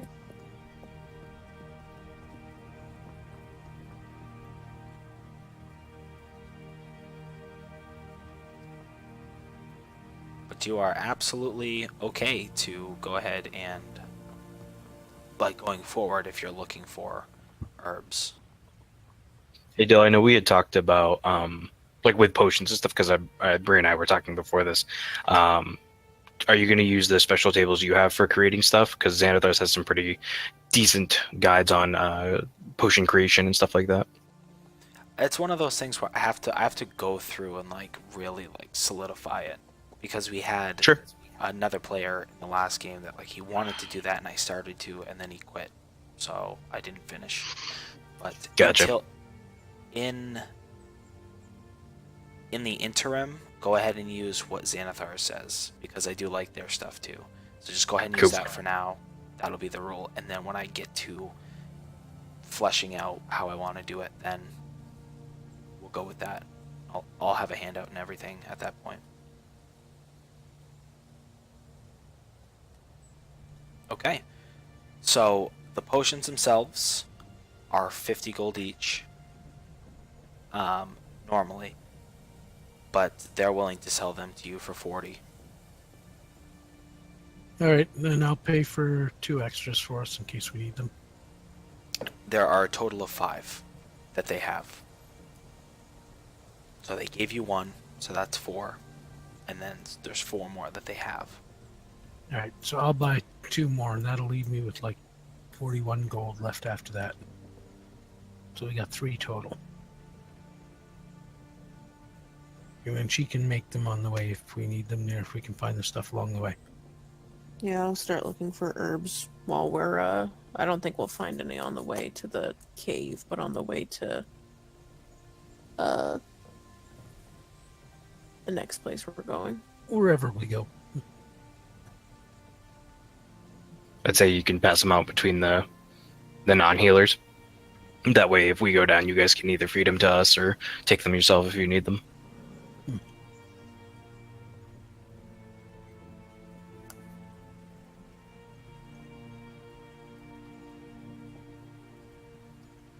There you go. So anybody that wants one, if you don't have one already, take one. I could probably hold on to one for the group.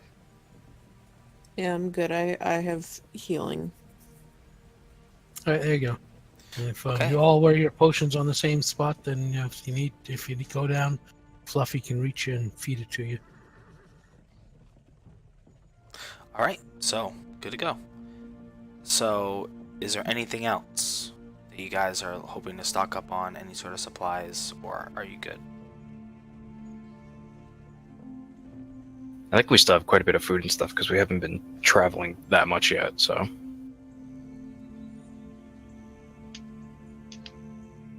Yeah, I think I'm good. Yeah, I think we should be okay. I'm alright. I'm good. Okay, great. So go ahead and roll a d6. Someone, anyone. I'll get this one.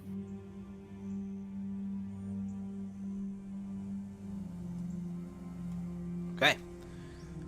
So you guys make your way into the forest, tracking backwards back to where this hill is, and you go up, and again, it's like a clearing almost, a small clearing around where this hole is. You make your way into the cave, and you are at this point staring at the drop-off. It's probably about 10:30, 11 or so. All right. How much rope do we have? I have 50 feet. I also have 50 feet. All right. Well, let's tie them together there. Like sheepshank, and set it so we can maybe baton it into the ground up here. A couple of spikes, and we can go down one or two at a time there to make sure we all get down. Sounds good to me. All right. So you do so, and you kind of throw the rope down. Who's going first? I'll go first since I can see in the dark. Okay. I'll go next, and I will cast light on my hand again, just so that way I can be kind of a beacon, like a torch for those who can't see. Oh, damn. Okay. I'll go down next.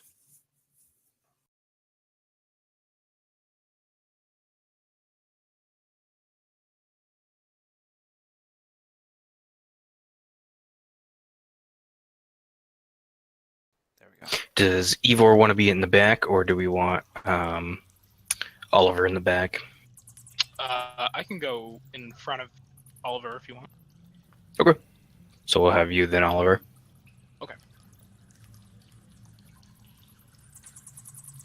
Okay. So it's certainly slick, but with the rope, you kind of have it tied off. And you descend down. Again, it kind of winds down. There's a portion where you can like almost walk, like scrounge down, and then you have to, again, like go down. If you were looking at it from like an isometric or sideways view, it'd be like an S, it curls around and then it goes down. Go ahead and everybody make a dexterity check. So as you plop down, there's essentially where this rocky slide drops off. Poof. So We are all super dexterous, guys.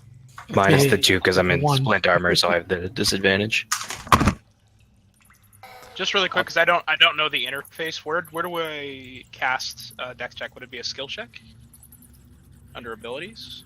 If you click on dex on the word dexterity on your character sheet, it should roll for you. Oh, awesome. Oh dear. Yes, And then you're all unfortunately so you good. always take the left one. I've fallen and I can't get up. Step out of the way. So we all bounce down the hill. yeah, so yeah, oh my god. So yeah, oh my celestial being, oh my Mistra. Yeah. Okay, so everybody take 2 damage as you kind of like poof, like fall on your ass. Ivor, go ahead and take another 1d6. Oh, well, good for you guys. So you only take 3 as you you can feel a slight pop, Ivor, and you kind of like, oh, like you're definitely gonna feel that tomorrow. Remember what I said about broken bones. It Again, is but a scratch. even with the rope, it just makes it tough because it's very slick. And as you look around, again, you see this large cavern, stalagmites, and it's just very like cool and damp down here. I like it.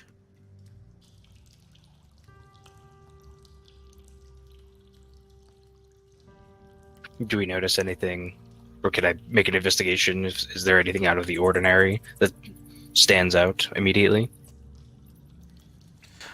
Yeah, go ahead and make an investigation check. If you're like searching around the cavern. Yeah, Right just now looking it's for. just very open. Yeah, just It's- looking for if there are any creatures or anything that It's gonna any weird shit.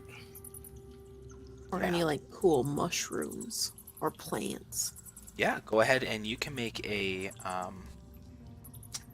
nature check.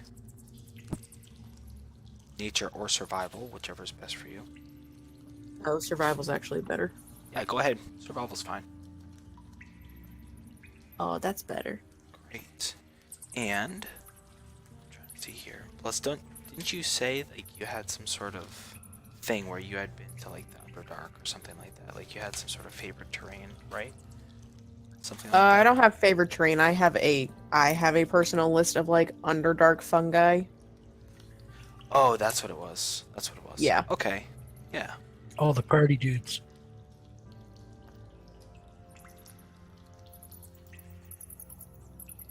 Just so I don't have to have like 6 books at my desk.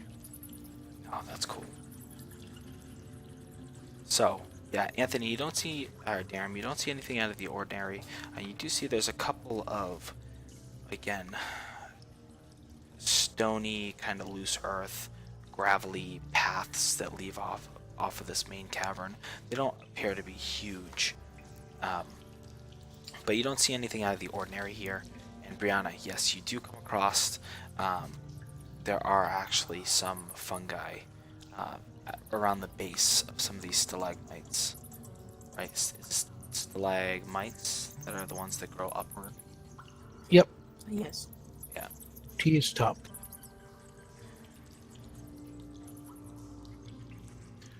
So they appear to be a kind of a very pale color, and they have like darkish green spots kind of all over them.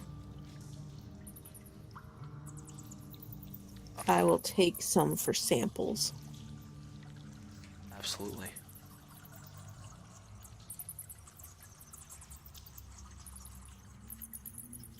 Find a villain named Mario to test them on.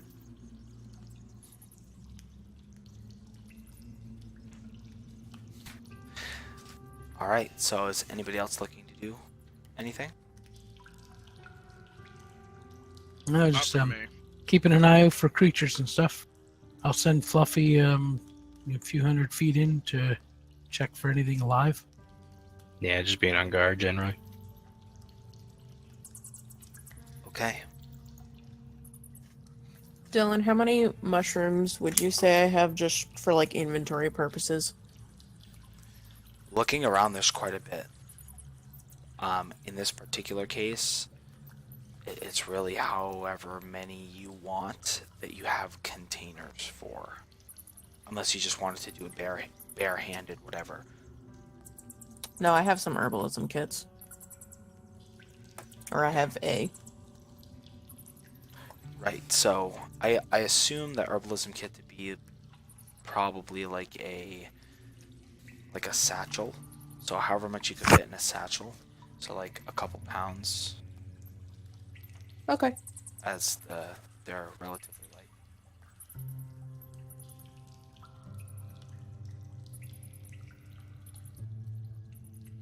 Yeah, so you don't appear to see any sort of creatures. Okay.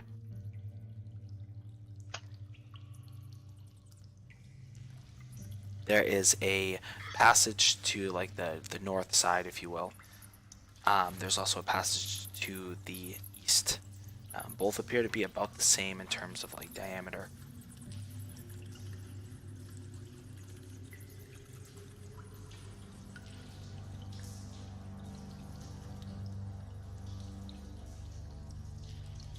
All right. So, what do you say, guys? Where do you want to head? Hmm. I'm out of options for this one. I leave the decision up to the group again. I vote east. Just because I don't care. All right. Sounds good to me. All right, absolutely. So as you guys, guys and girl, begin to go east, you get where the cavern begins to narrow around, where the actual passage itself is, and I'm gonna have everybody go ahead and roll initiative just as soon as we have another page here. And our tokens on. Yes.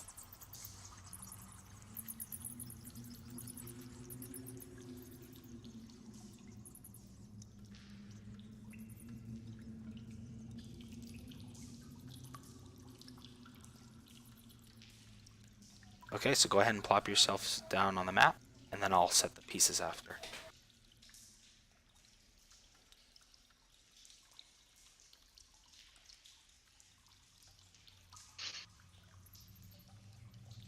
My map didn't change. Nor I. I'm gonna reload mine, see what happens. No, you're right. I didn't put you guys on. Sorry. Yep, there we go. Forget. I put myself.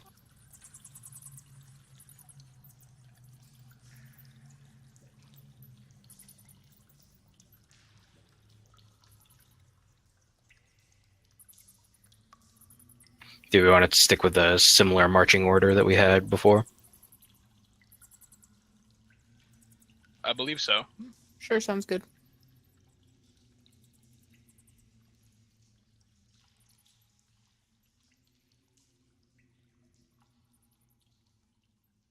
Figure we just pick a spot and line up from there.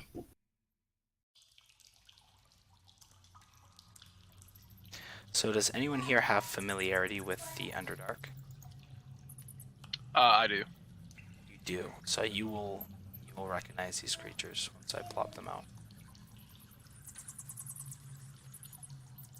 Do you mean from our characters or just in general? Characters. Oh, okay. Never mind then.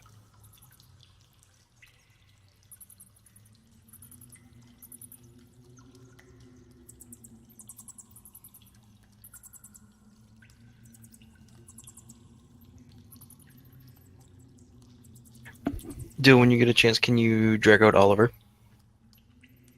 Oh yeah. Damn him. I can Jaeger him if you want. Or if somebody else wants to, I don't care.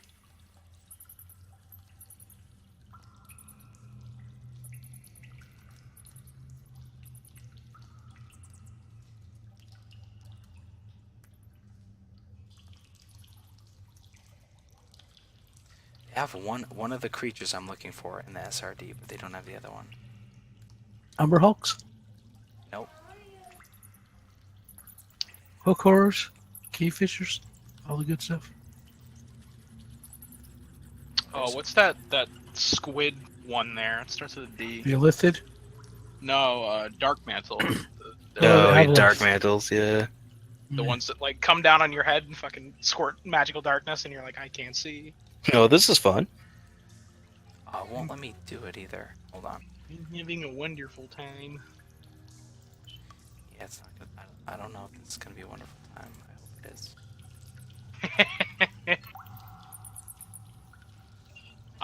Unintentional TPK. Yeah, hopefully not. So everyone watching the stream knows exactly what it is. Because I'm making the character sheet right now. Don't mind me, just going over to the stream real quick, yeah. Yep. What was that address again? So when you're asking if you know about the Underdark, you're asking like character-wise, or Yes. okay? Yeah, no, I don't know nothing. I'm from a city.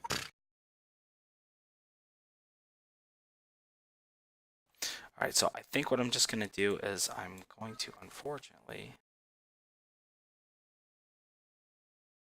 have to to do it by hand.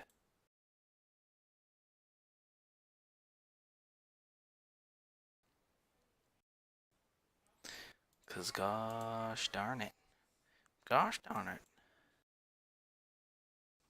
Alright.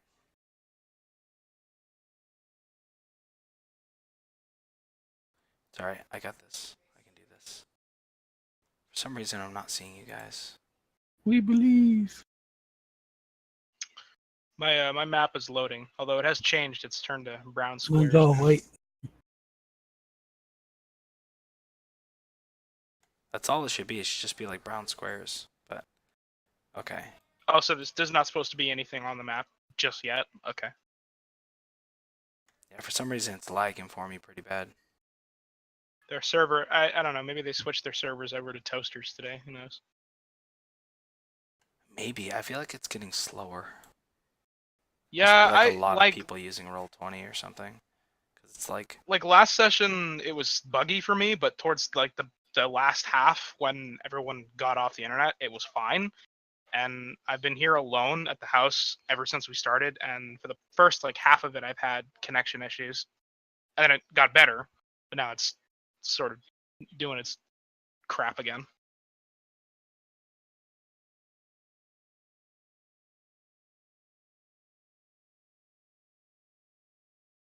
so. We need to have, let's see, Bulgarian on there. All right. Drag again. I got it. Okay.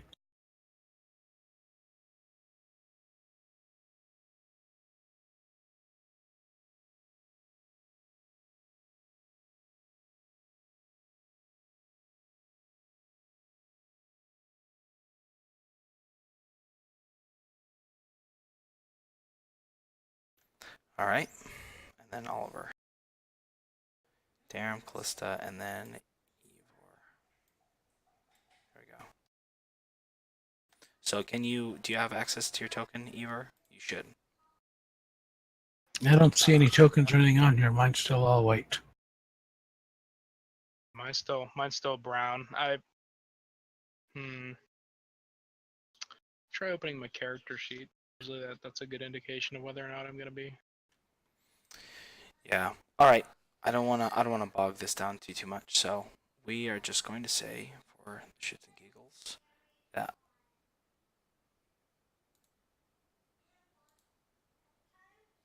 Hold on. There we go. So the cavern kind of looks like this. There's like a stalagmite here and a large one there. If you guys had waited, I would have made like a nice map for this whole complex, but boo. I mean, we can always stop after this fight because we're getting pretty close to 11. So, and then you can make some more stuff for next week. Yeah, that'll be cool. That's the downside of having the random encounters on travel. So you guys arrange yourself however you wish. And then we're going to go ahead and roll initiative.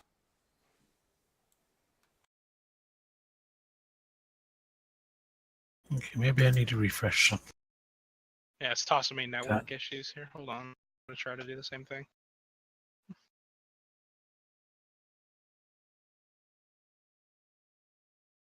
Loading, critically hitting. Hey, it's telling me that. There too. we go. Wow. All right. Now I see sort of orangey, taupish, brownish baby poop squares. But still no character on them.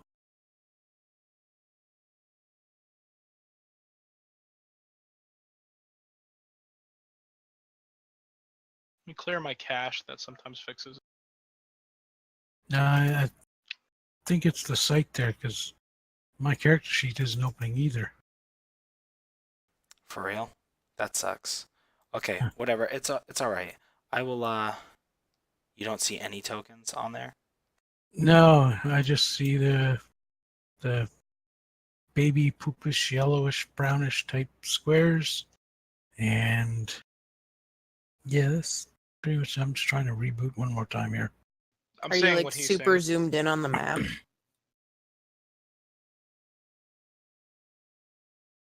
Because sometimes when you reload the page, it sets the zoom really high.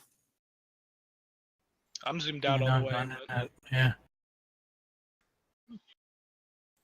Technical difficulties here, guys. Sorry. we're getting DDoSed by Roll20. We actually have people watching today. That's awesome.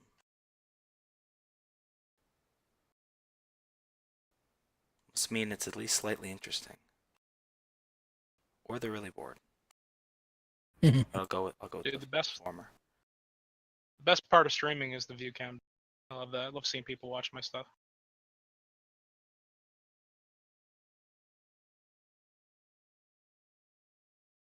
Please load. I want to play D. Hey, I see tokens now.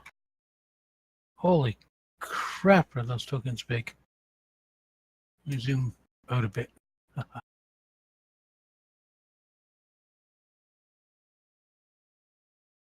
There we go.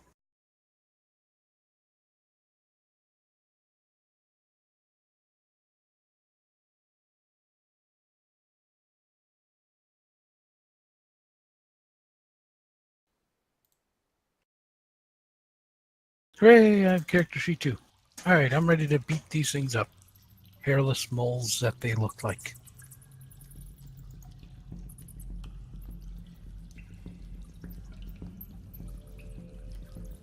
Alright. So now, people can roll initiative if they haven't already. Put that up in the top corner.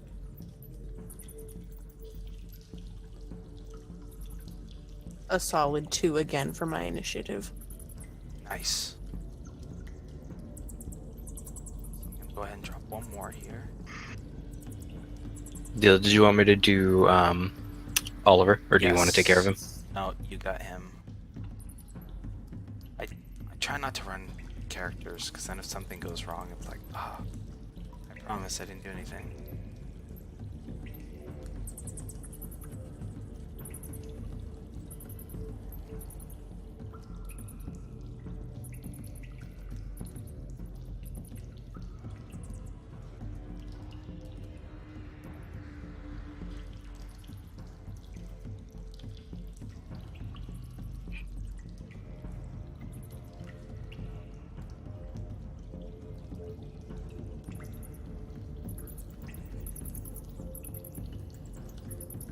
So I have a torch here. I don't know who has the torch.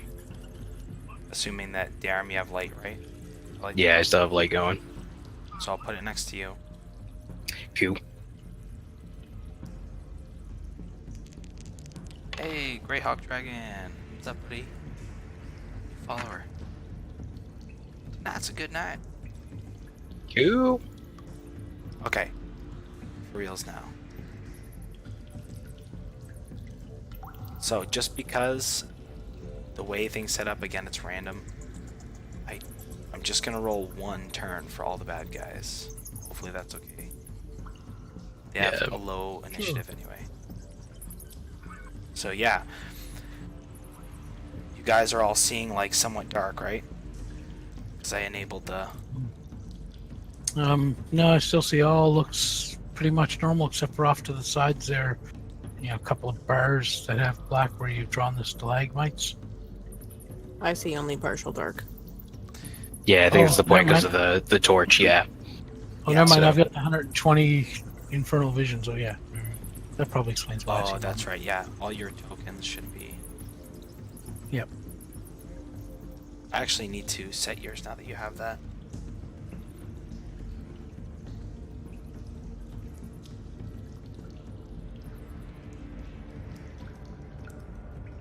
There you go, Garen.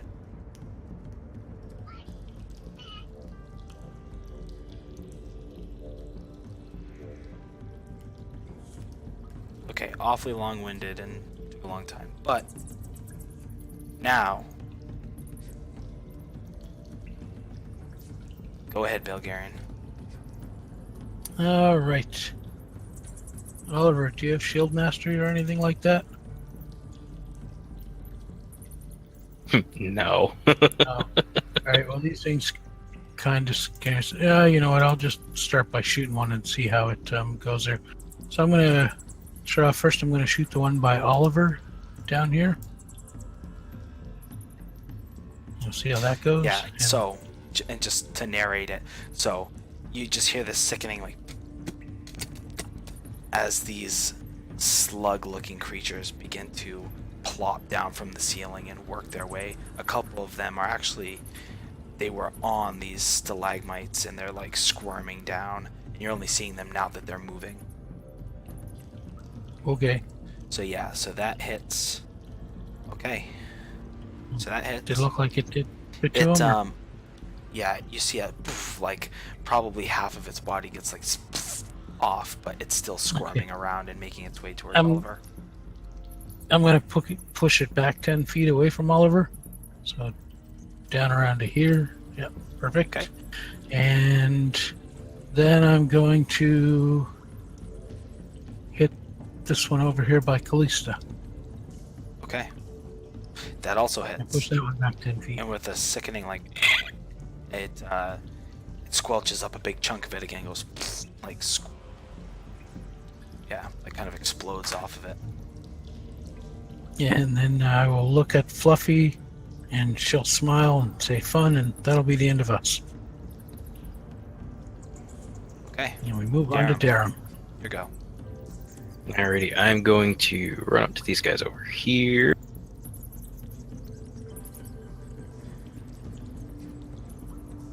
Sorry, I moved the torch. I can click my guy if you want to move it back to... Oh, you're just I leaving can it. link Okay. you guys together. Cool. Yeah, and I'm going to use Word of Radiance. Okay. So I think they just make a Constitution saving throw.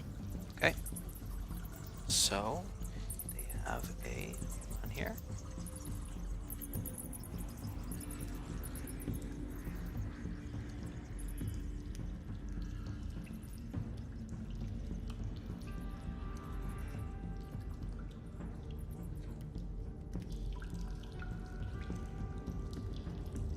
Okay, oh, okay, yeah.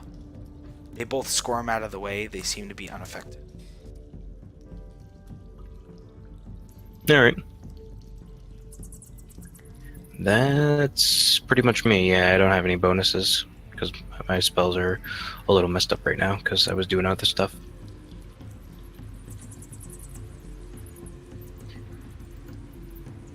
And then since Oliver's going next, I will have him move into the light and then take 2 pot shots at the one on my to the north of Darum.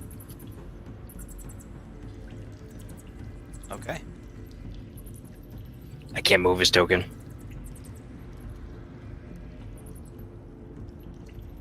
Should be able to. It's not letting me.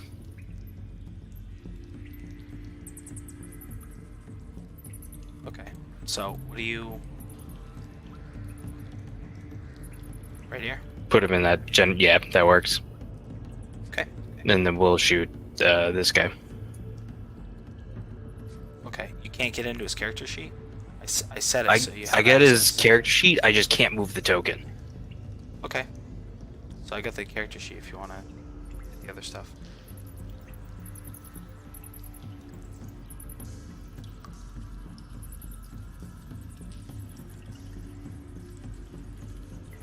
Okay. He's got advantage on that guy since he they haven't acted yet, so they don't get the assassinate. So it's not like the critical hit, but he gets advantage because they haven't acted yet. Okay, either way, they both hit. Go ahead and roll sneak.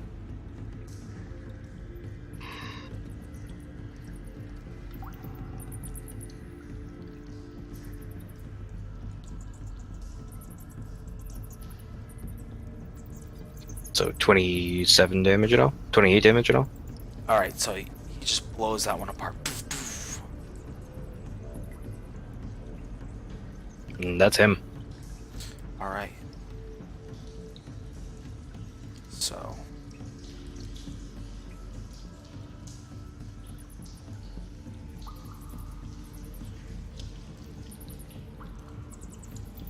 ahead.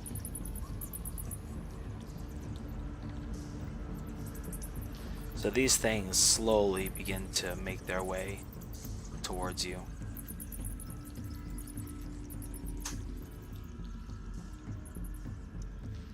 Hold on.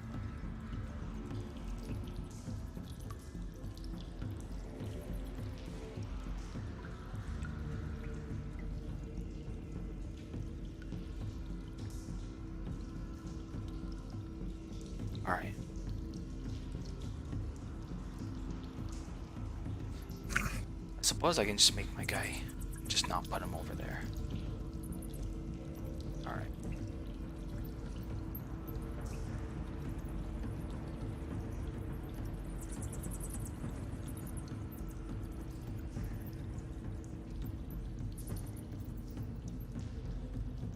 Okay, so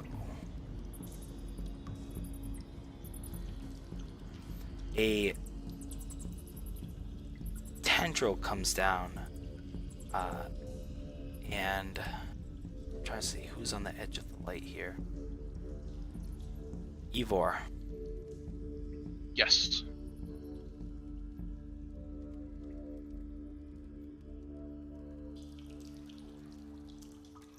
Okay, so a tendril comes down from the thing, and it wraps around you.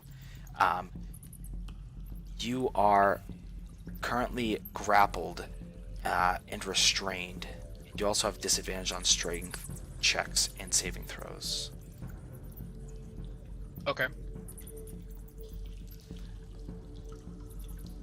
So you all look around and see like this as it pulls around Ivor, and he's like, "Oh!" You can't see the creature. You just see the tendril coming out like from the torchlight.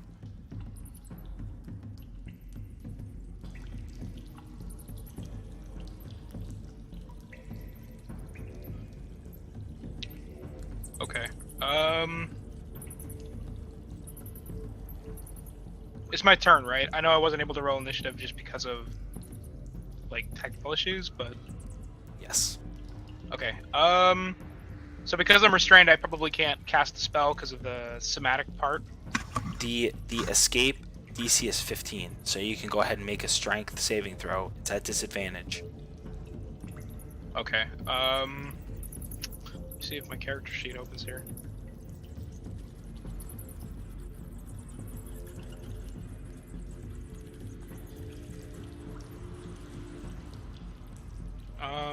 I can just make a flat roll. Just a. Yeah, athletics or strength. Yeah, but I can't open the Oh. page, so I have to just physically roll a DM on chat here. Oh, there you go. Oh, it's not what I meant to do. Sorry. Okay. There, that's the roll. Actually, Okay, so that it's at disadvantage. You have to roll one more time. So as that's going, I was trying to hopefully do this in a thematic way in like the first round and then do it properly. But okay, so as you're fighting against it, you guys see as he up. He's still in the torchlight, but you are lifted 25 feet into the air as 3 other tendrils come down. And I look up. What picked him up? yeah, you see this hideous. I'll show it for you, but you see like right above that. This, but it's at. Oh, It's probably about 80 feet up or so. all It's right. on the top of the ceiling. And That's not good. Holy fuck, that thing. yeah, and so it's gonna go ahead and make Looks like this my one axe. this one at Callista. This one is at Belgarian, and this one's at Oliver.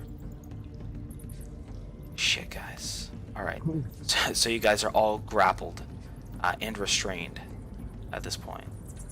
Yeah, Callista 17. Yeah, definitely hits. Yeah, that hits. So as you guys all like, you see that and you're like, what the hell? As they and the tendrils pull tight. It's like this weird gummy, fleshy material. as these small little things attempt to like weasel their way towards you and bite Darum. One of them kind of squiggles over to you, this one that's at your feet. It can't move much, so it kind of like tries to worm its way up your leg.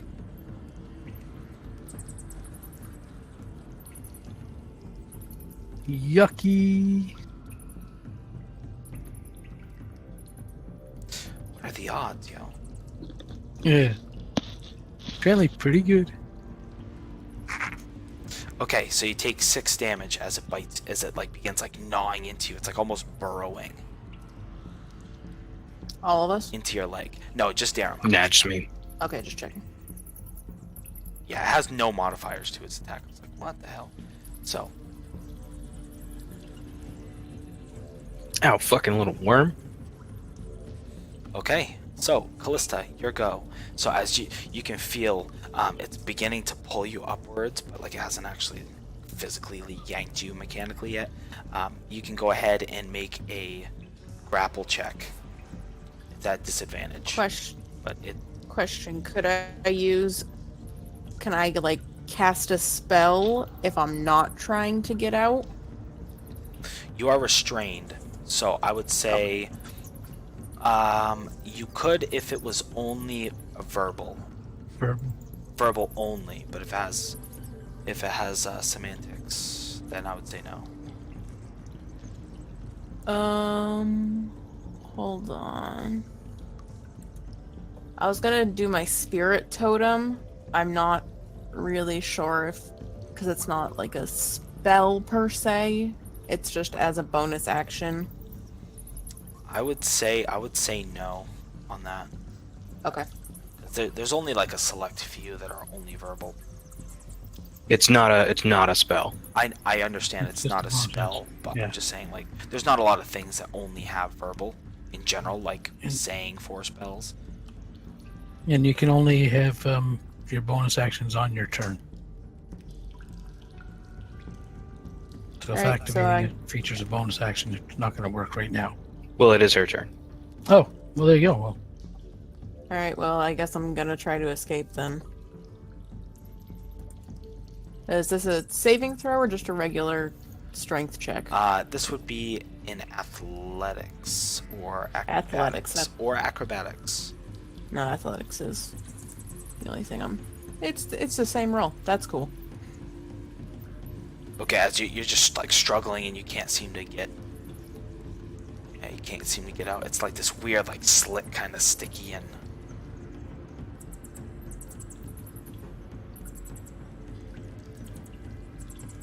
Okay, go ahead, Belgarian. all right. So I do have a verbal only spell that I'm going to cast. And is this one. And that's Okay. a bonus action to get me away. Okay, great. And then I will, at that point, shoot it with some bolts. Yeah, buddy. do Try it. to break the grapples. Okay, so trying to break the tendrils. Yeah, the grapples on that. Yeah, is it? How big is this thing? Is it considered large? Yeah, or- this thing is large. It's like it looks Okay. like a large blob. Like it shows it how you see it there, but it's really more like this because it's like upside down. Okay. So that's So then, with how you see my it. repelling blast there, when it pushes back 10 feet, it breaks grapples and it takes some falling damage. But hey, they won't be eaten. Absolutely. So, hold on here.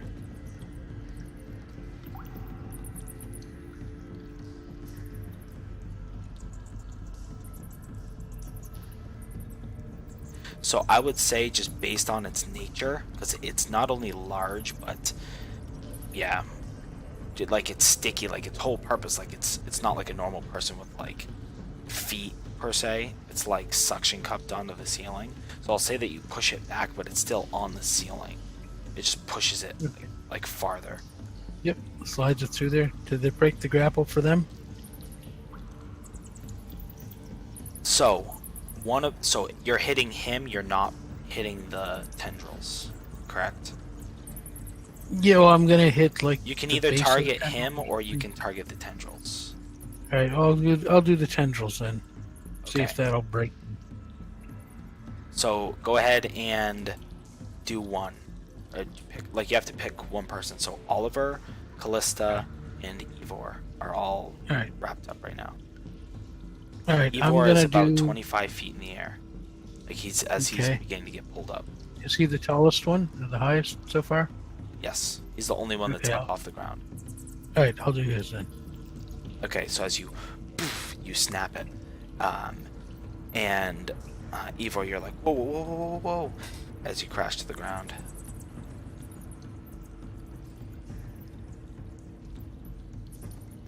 Should I make a dex save, or should I? Do I just Yeah, take go ahead full and make- damage? I'm just gonna have you take it just because of the circumstance of you're wrapped up, right? Yeah, I'm restrained, so I can't really ready myself. I'm dropped. Right. Yep. Okay. And I forget. Falling damage is what, a D4 for every 5 feet? D6 A D6 for every 5 feet? for D6 for 10. 10. So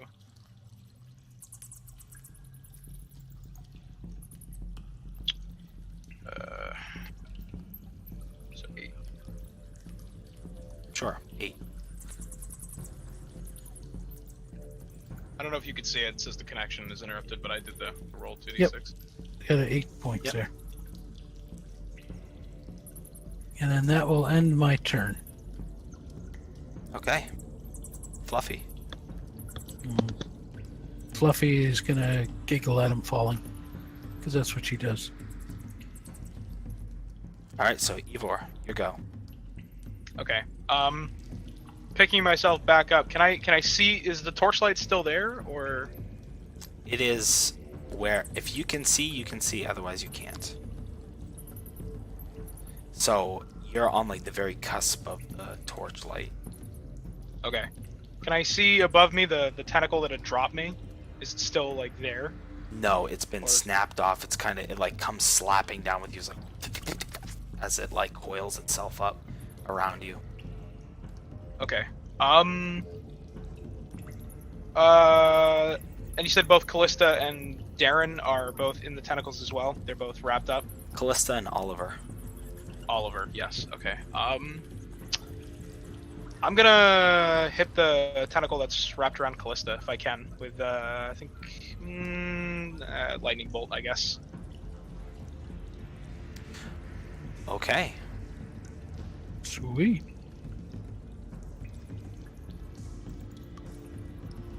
Go ahead and roll damage. Okay, so damage for lightning bolts is how many d6 or is it d8? I forgot. 8d8, I believe. 8d8. Okay, because I just have to do everything manually because of the connection issue. So If you don't want to type it all out, I think the roll 20 up in the top left has like the panels with the ruler and stuff, and has a die in it. Yeah. Okay. So yeah, no problem. It just as it essentially sears it off, and the same thing, Callista, you break free as it like this like, It takes- weird gushy mess. It does get a dex saving throw for half damage if it wants. Yeah, it's a tendril, even the half damage. Okay. Well, I didn't know if just for tracking the creature's damage altogether, or are you counting the tendrils as like a separate entity? As long as it's not like a Hydra and 2 more grow back. Maybe. Okay. Am I taking any fall damage? No, you hadn't been lifted off the ground yet. Okay. All right, Ivor. Are you still? Do you want to move or anything? I'm gonna move back next to I think next to Bulgarian if Absolutely. I can. Okay. All right, Darum, your go.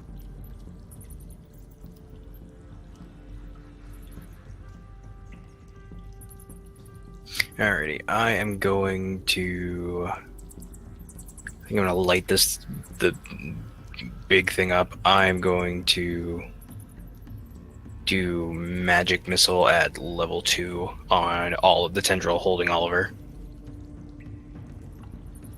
Okay.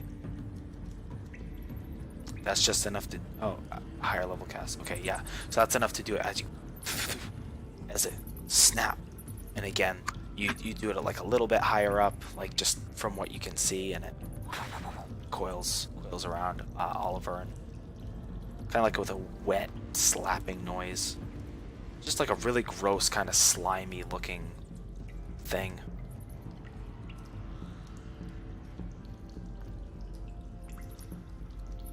Cool. Oh, I forgot this is a bonus action. I'm going to actually, because I just thought it was, I'm going to do spiritual weapon as well as a bonus. Okay. There you go. Beat the crap out of the spirit weapon. Yeah, and I'm going to... What's I'm going to beat the crap out range? of... It's 60 feet, and I can move it as a bonus action 20 feet per round. Okay. I'm going to put it just initially right next to me because I want to kill this little thing that's gnawing on my foot. Okay.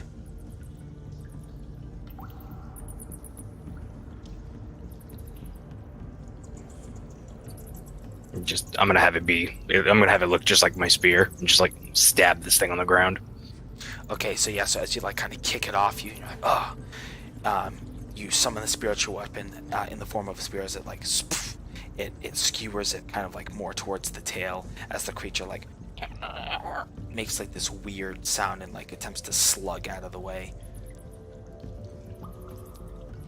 And it's Oliver's go.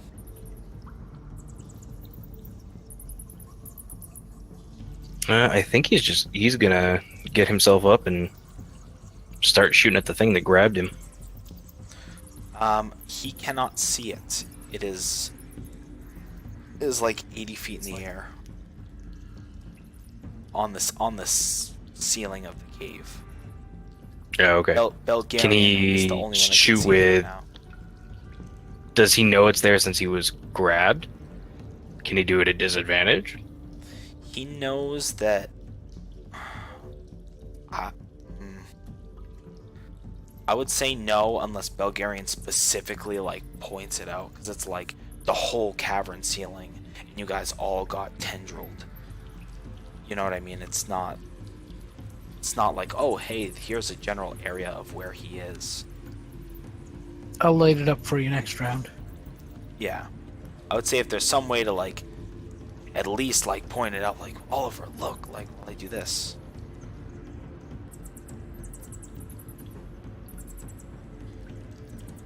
Alright, I'll just take pot shots at the ones on the ground then. Alright.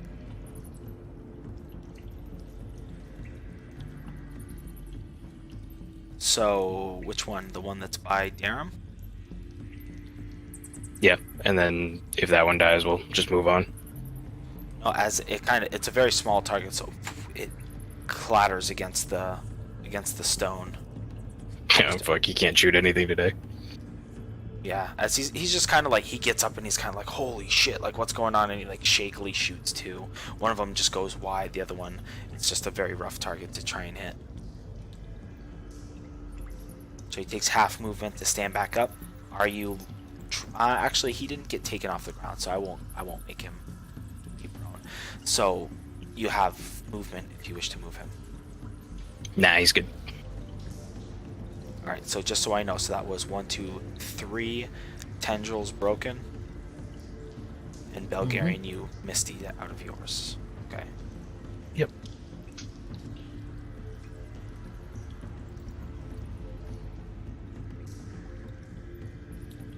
Then I have to put a resource here so I know how many tendrils he has.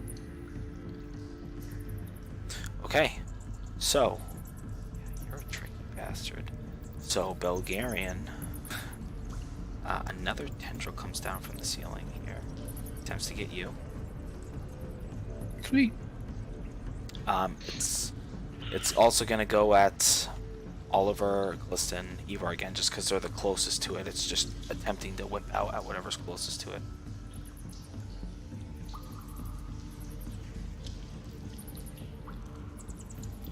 Okay, so in that order. So Ivor, Callista, Oliver. We're all hit. I don't know if that's enough to hit Ollie or not. Yeah, he's only got a 15 AC. Yeah, mine's 13. So yeah, and this time it's going to pick up Belgarian. So Belgarian, you get lifted 25 feet into the air. And all these kind of take one. They're just like squirming and wiggling closer.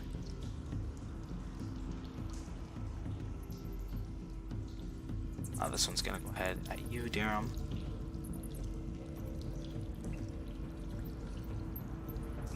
Yeah, just a hard miss again. It's just trying to wiggle up your leg. It was kind of like lucky the first time as you just like, you kick it to the side. Alright, Callista, go ahead.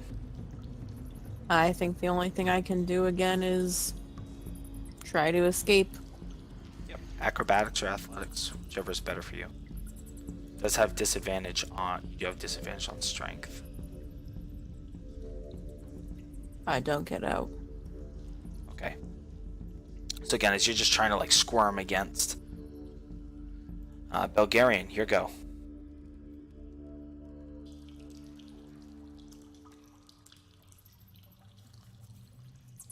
Belgarian, your go.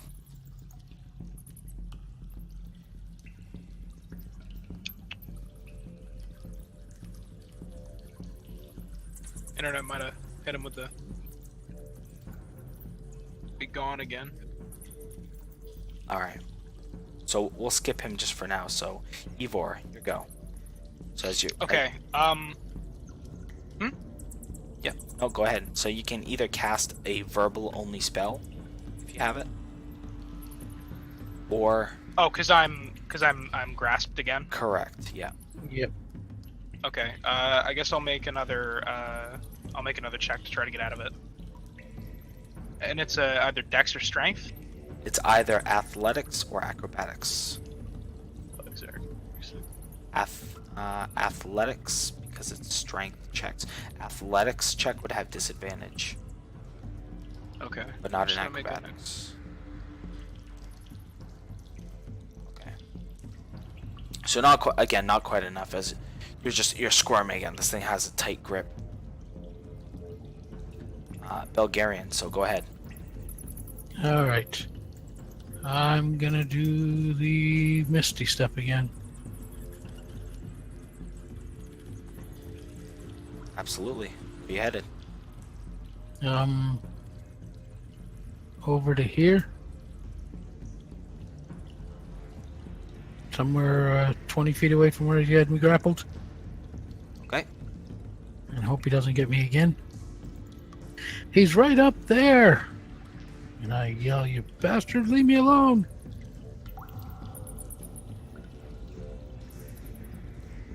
All right. You still have an action. It's the Misty Steps a bonus. Oh, that's right. I can cast a spell. Oh well. Then, here I'll show you where he is. I'll give you some light on him.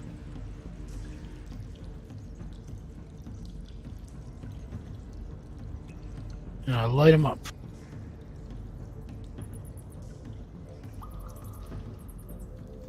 Nice.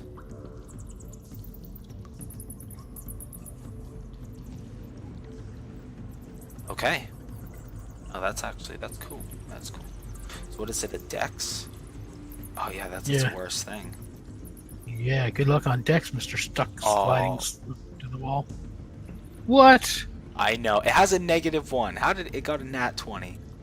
Jeez. You got two fucking nat 20. Well, still 14 points. Yeah, so it's Maybe burn off 14 points of fire. But it's illuminated. You guys can see now as like some of its flesh is kind of burnt away. The ceiling is generally moist, but there's enough pieces of flame that have stuck to kind of just barely illuminate where it is. As you Little see burning this, lichen and mushrooms. this hideous looking like slimy fleshy mound, and you can see it has 4 tendrils at this point, and it has a couple of nubs that are like starting to regrow and extrude out of it. Hit the body. And that does it. Okay.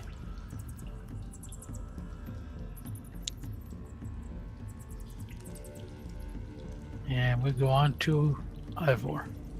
Okay, Ivor. Oh no, I just take Oh yeah, my turn? Ivor went. So, Oh, okay. Darum. I was just confused for a second. Yeah, I think I'm just going to, because I'm tired of this thing right next to me. I'm going to magic missile it.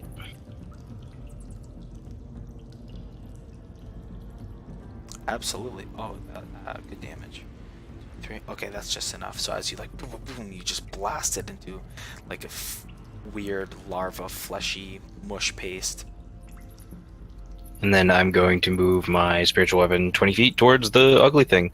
And then I'm going to move this way. Light some shit up. Okay. So It'll take quite a few turns, but my spiritual weapon will eventually get there. looking for a picture of a lightsaber. It's just like.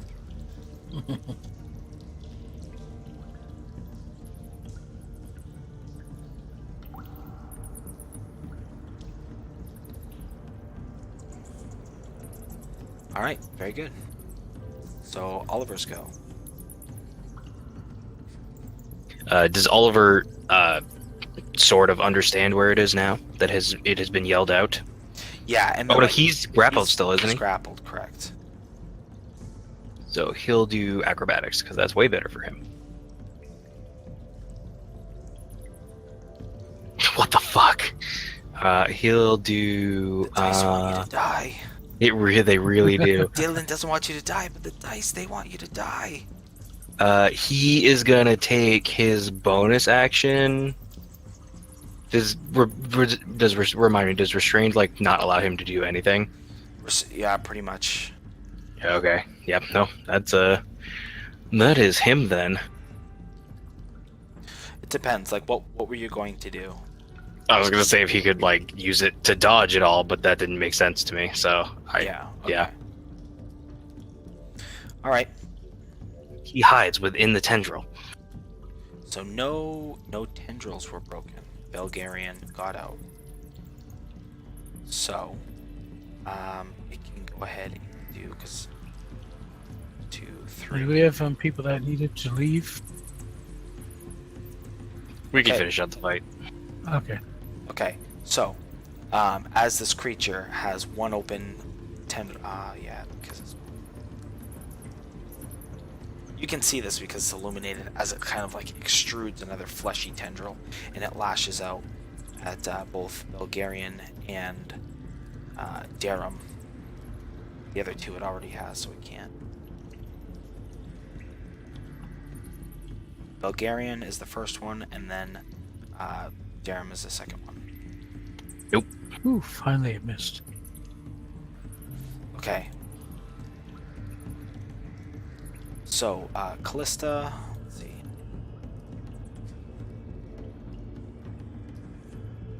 Okay.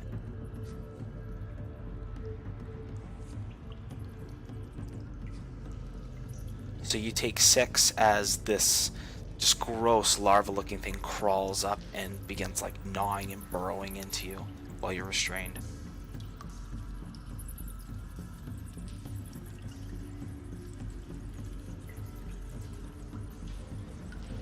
Okay. Then, so it misses Belgarian. It's going to go ahead and pull... I think it's going to pull Oliver. Yeah, so it pulls Oliver up 25 feet into the air.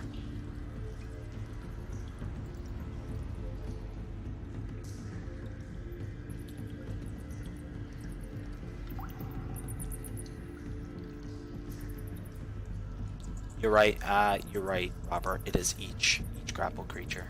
So everybody who is grappled gets pulled up 25 feet.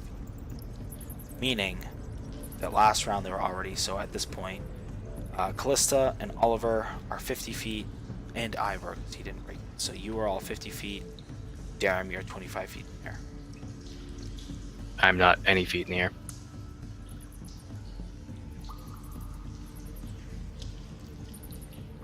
He's hiding in the ground. 17. I wasn't grabbed. 17 doesn't hit. 19. Oh, Shield. great. I thought you said it hit you, so no. No. Fucking sweet then. Okay, so you guys are on the ground, and you can see now your compatriots here are all 50 feet up in the air. So, Callista, you can go ahead and add that 6 hit points back because I did forget that it pulls all of them. It was misreading. It was. Okay. So, you get that health back, but unfortunately, you're 50 feet in the air. And then it's your go. Would I be able to wild shape into something smaller so I could slip out of its grasp? Or Yeah. is that kind of like a moot point to do 50 feet in the air? Oh, absolutely. You can do that. Okay, I'm just going to wild shape into a poisonous snake. Okay, so you do that as you descend back to the ground, taking 5d6 damage. Yeah. Okay, not terrible, but poisonous snake has just like 1.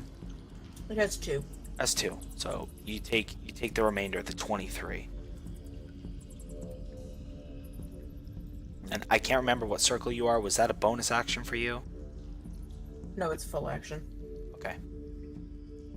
I'm going to use my bonus action to do my spirit totem and throw down a bear spirit.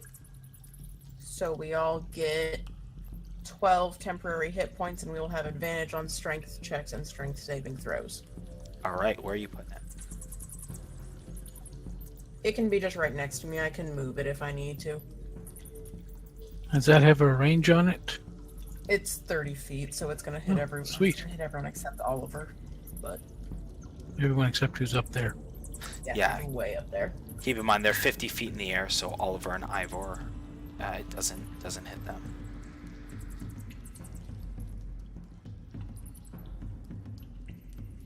All right.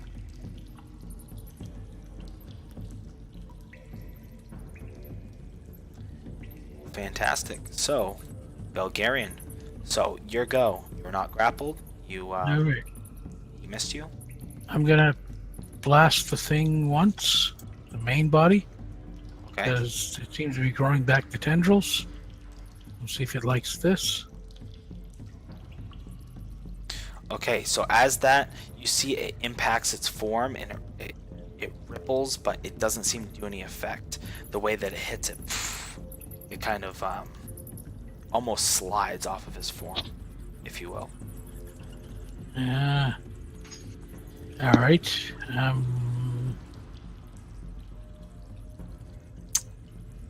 Well. All right. Let's try a chill touch then. Okay. See if necrotic damage does better. Does. Oh, actually, no. Sorry, I can't. Never mind. Can't do that. Oh, right. Right. So it's just 2 Eldritch blasts. Okay.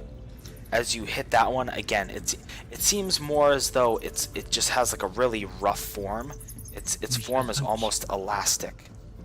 So as you hit it, it seems to, I don't want to say ricochet the blast, but it takes a lot of the impact. It seems like this is a hard creature too. It's not agile, but it's tough. Alrighty. And then Fluffy. And that ends my turn. Fluffy is going to go invisible. And she's going to fly up to it next turn. She's going to try something. Okay. Ivor. So you're 50 feet up in the air at this point. You're restrained. Go ahead and make, you can either attempt to break the grapple, or if you have any spells that are only verbal. I don't believe I do. Or do Well, you maybe. have... Let me look. Hold on. No, all of them are all. I was gonna look through your meta magics here. If you had the one that... No, you have empowered and twinned. Okay. Thought there was one that makes it so it removes all the I think there requirements or is. something. Yeah, subtle spell. There is. Yeah. The one I should have taken. Okay. It's not I guess I'm gonna should've. make another. I guess I'm gonna try to make another acrobatics check to get out of it. Right. Okay, unfortunately, it's not enough. Do you not have any spells that don't require verbal? No, not that I know of. No, I'm looking at my spell list right now. Okay. You mean somatic or? Somatic is It's just verbal. somatic is like gestures and stuff. But you're Yeah, I restrained, can't do so the you gestures. can't do that. But if it had Yeah, all my just stuff verbal, is- then you could cast this spell. No, unfortunately. Okay. Darum, your go. All right, fuck this thing. I'm gonna cast Banishment on it. Ooh. It's Charisma saving throw DC 15. There we go. Charisma 15. I'm gonna go ahead and make that public because if it succeeds, then okay. Get so, as this fucked. thing is like, it sucks out and the grapples all release. As I'm not an asshole and I'm not going to teleport everybody is grappling. But you guys do descend 50 feet, so all of you, I'm going to make one roll. Callista's already on the ground, so I say all of you, it's Oliver and Ivor. Once they hit the radius of my sphere, they'll get the temporary hit points, so they'll burn through the 12 first. Okay, good to know. So you guys take, we'll say 6.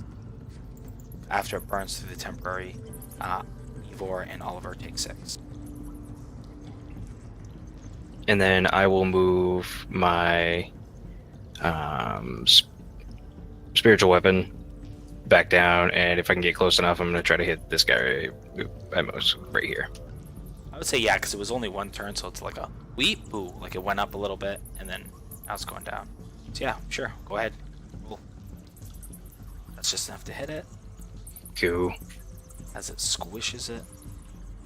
These guys don't do much. They just happen to roll. 2 of them rolled a 20. So I'm gonna say you guys make short work out of that. So I can't remember how long does banishment last.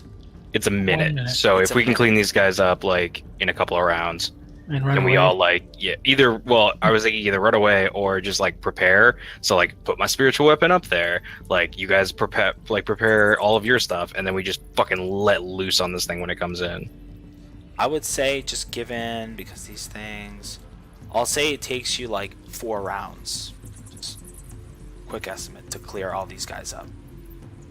So was that gives you another 5 rounds? So I think? 6 rounds. It gives you 6 rounds worth of time to like configure everything. If you wanted to wait for him to come back, or it's 6 rounds to run away, your choice. What do you guys think?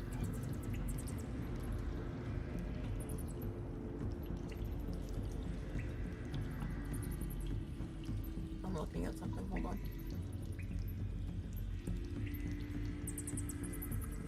Yeah, that's Well, not for- bad spells. I mean, if you could just pulverize it, we could just start shooting at it. Yeah, but the blunt damage doesn't seem to be doing anything for it. Your spiritual spear may work because it's pointy sticky damage. Maybe. Oh, we can at least try. Oh, that's true. Banishment is concentration, so it does drop spiritual weapon. Spiritual weapon is not concentration. Oh yeah, you're right.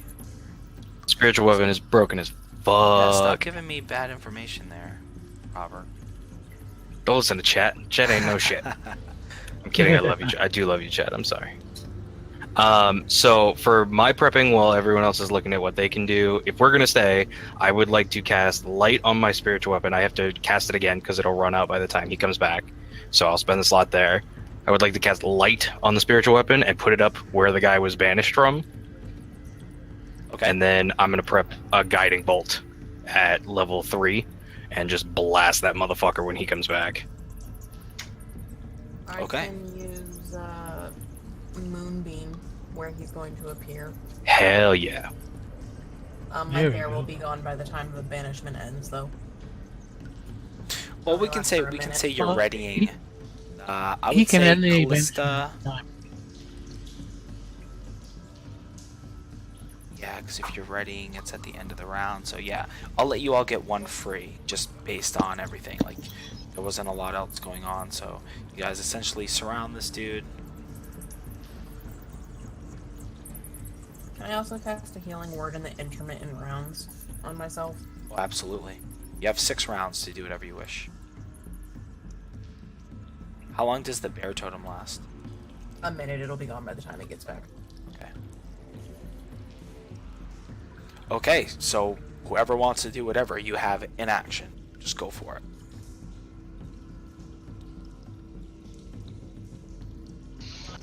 Well, let me see what spells I have. The big thing is back, or we're just cleaning up the big guys No, we're back, just right? getting ready. Yeah, the big guy's back, and you We can... cleaned up the little guys. So everybody has an action. Callista can have a whole turn. Just because you can only hold, like, an action, like one action. I'm gonna moonbeam it. Absolutely, go for it.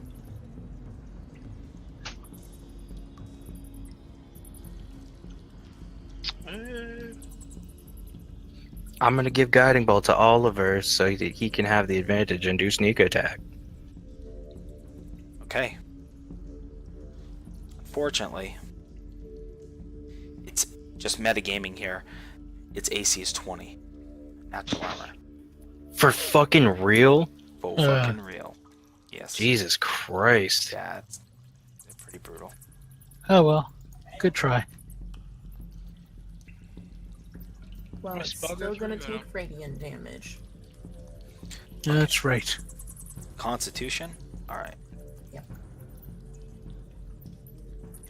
Hold on. Oh, nice. Okay. So Constitution, it takes 13. Boom. For Moonbeam. And then it makes a dex save. It does succeed on the dex save, but it takes 14 lightning. Okay. So as it pops into existence, and like it's like, and it lashes out. I'm gonna say at Darum, Belgarian, Ivor, and Callista, because they are the ones that are the main kind of threat here. Damn it! I knew I forgot to In the move. order that I said it. What was So the order? it was Darum, Belgarian, Callista, and Ivor. Essentially counterclockwise. So the first two misses for sure. So Callista and Ivor, it hits you guys, and then it yanks you guys up 25 feet. Did my lightning bolt get totaled in with the damage? Yes. Okay.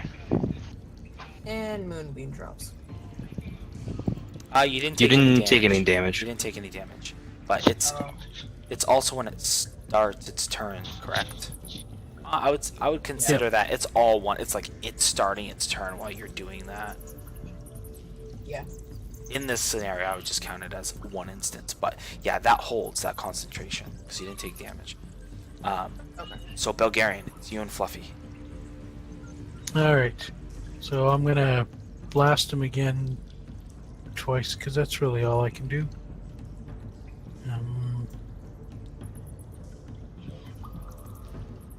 So close. So close again. And Fluffy's gonna fly up and do the help action and give advantage to whoever's going next. I mean, just because you were lying in wait, I would let, if you wanted to, let you have advantage on your second Eldritch Blast. Oh, there you go. If because That's you guys are right next to each other on the initiative, and you guys are like teammates, right? You guys are partners, so I would Okay. let you do it now if you wanted to, or you could say no, All I'm right. gonna wait. cool. Yeah. No, we'll take the advantage on that one. We'll see if hitting him hard does. Okay, so at this point you can see as there's kind of like holes, like its gelatinous form is kind of like ripped up somewhat. It appears to not be doing so hot as it's just frantically whipping these just disgusting fleshy tendrils around trying to grab you all. All right, there we go. Ivor, you go. Another acrobatics check. Absolutely. Here. Acrobatics. What? God. The dice hate some guys. That's it. If it wasn't for banishment, you guys would all be dead. The dice does not like you True. tonight.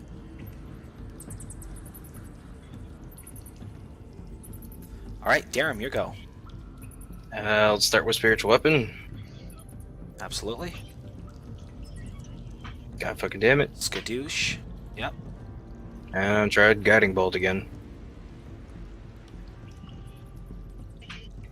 God fucking damn it. Damn it. +7. You can hit more than 20. Come on, dice. Get it together. I know. It's these dice, man. Apparently don't want to roll above a fucking 10 or 11. Yeah, that's me.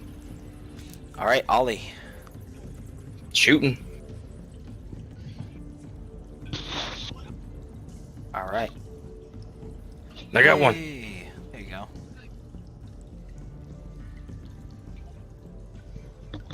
All right, so as you, the first one kind of like it cracks on the stony surface. A little tiny piece of stalactite kind of wiggles free, scatters. The second one, it like goes right in its open maws. It.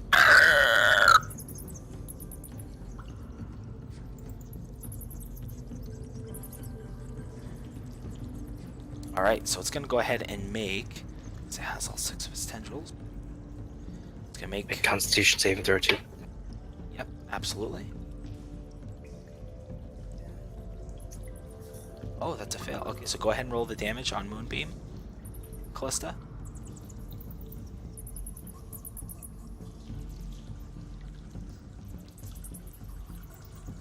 Sweet. 8.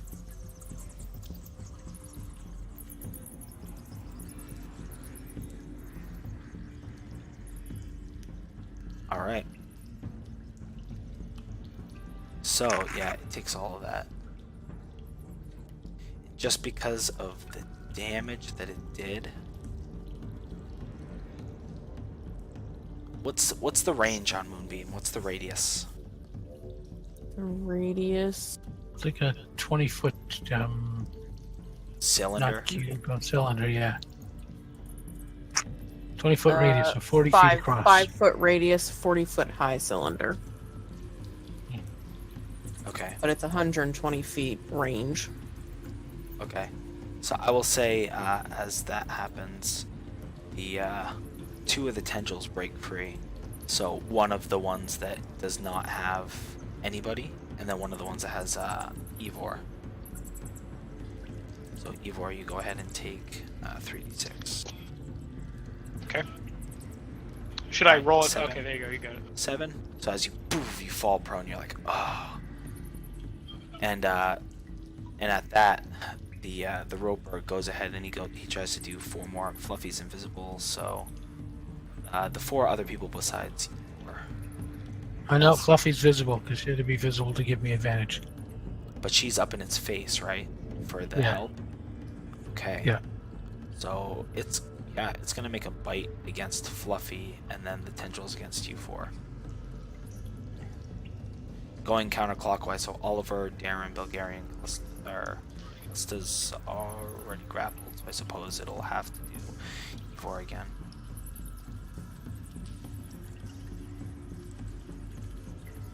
So Oliver for sure, Darren, no, Bulgarian, yes, and then Ivor, no. So Bulgarian and Oliver get yoinked 25 feet into the air, and then it makes a bite attack against Fluffy. As it opens its maw and just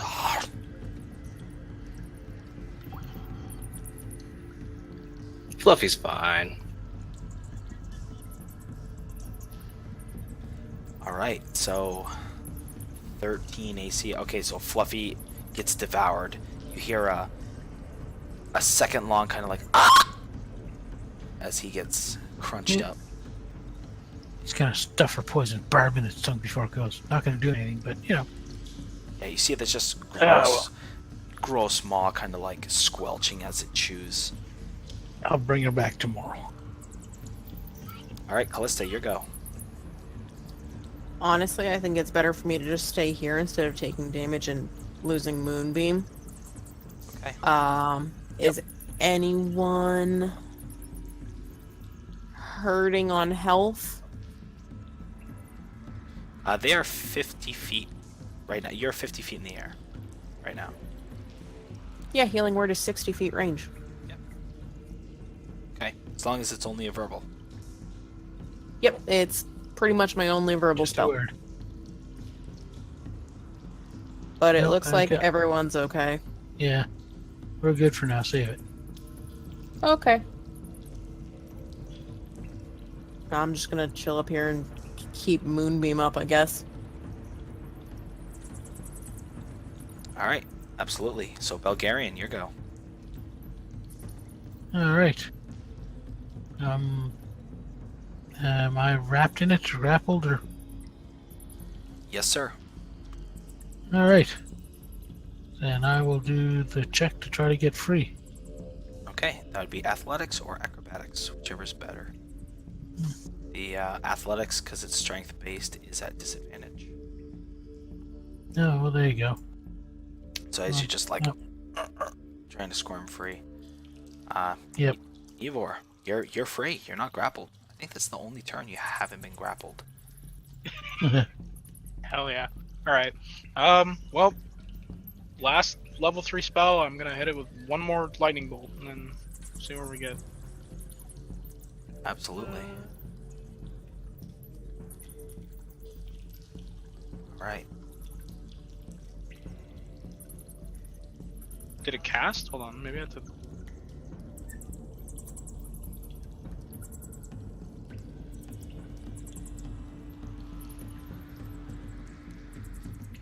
I clicked it. I don't know if it's. I don't see it in the chat. No, it's probably because it asks you what level you want to cast it. I find that happens a lot with spells. Oh, So yep. make sure you check there's like a side screen. All right, so it did save for half, but even... All right, even 14. How do you want to do this? I'm just gonna like basically see me like float up off the ground about 5 inches, and I kind of just outstretch my arms and clap them both together and just release a lightning bolt from my chest, basically. So as you do that, as just a lightning bolt arcs up, and it just essentially takes like the top of its head and just like burrows in all the way through, as it kind of settles for a moment, and then does like an implosion, like you hear a pop, and then it as a couple pieces come down, and then the rest of its sticky bottom kind of like peels ever so slightly as it slops to the ground in front of you. It's disgusting gelatinous ooze pile. The tendrils at that point all come out, and they coil on the ground next to you. Callista, you are currently 50 feet in the air, so we're gonna go ahead and have you take 5d6. Yo. Quick, do that Okay. healing word on the way down. And then Belgarian and Oliver gonna go ahead and take 3d6. Alrighty. Ooh. Nice. Okay, and then yeah. So you guys sit there with this just kind of sizzling, gurgling mass of flesh. I think we exit back to the bottom of the cave there, where we came in, and do a short rest in the light, where hopefully nothing's going to come bother us.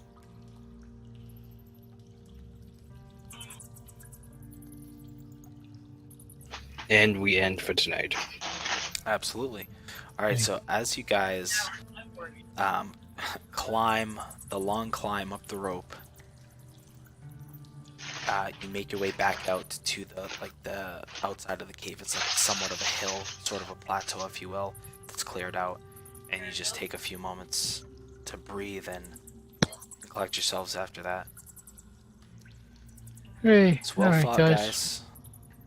We'll see you guys next week there. Same, yeah. Hey. I'll see you guys next week. Anthony and I actually won't be here next week. Oh yeah, I forgot. Okay. Oh, there you go.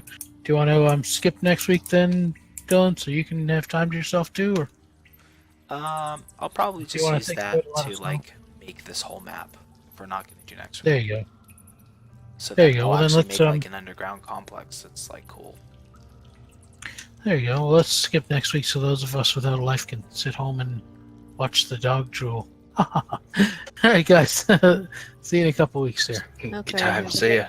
Later. All right, see All right, ya. peace. Hey, thanks our couple of viewers.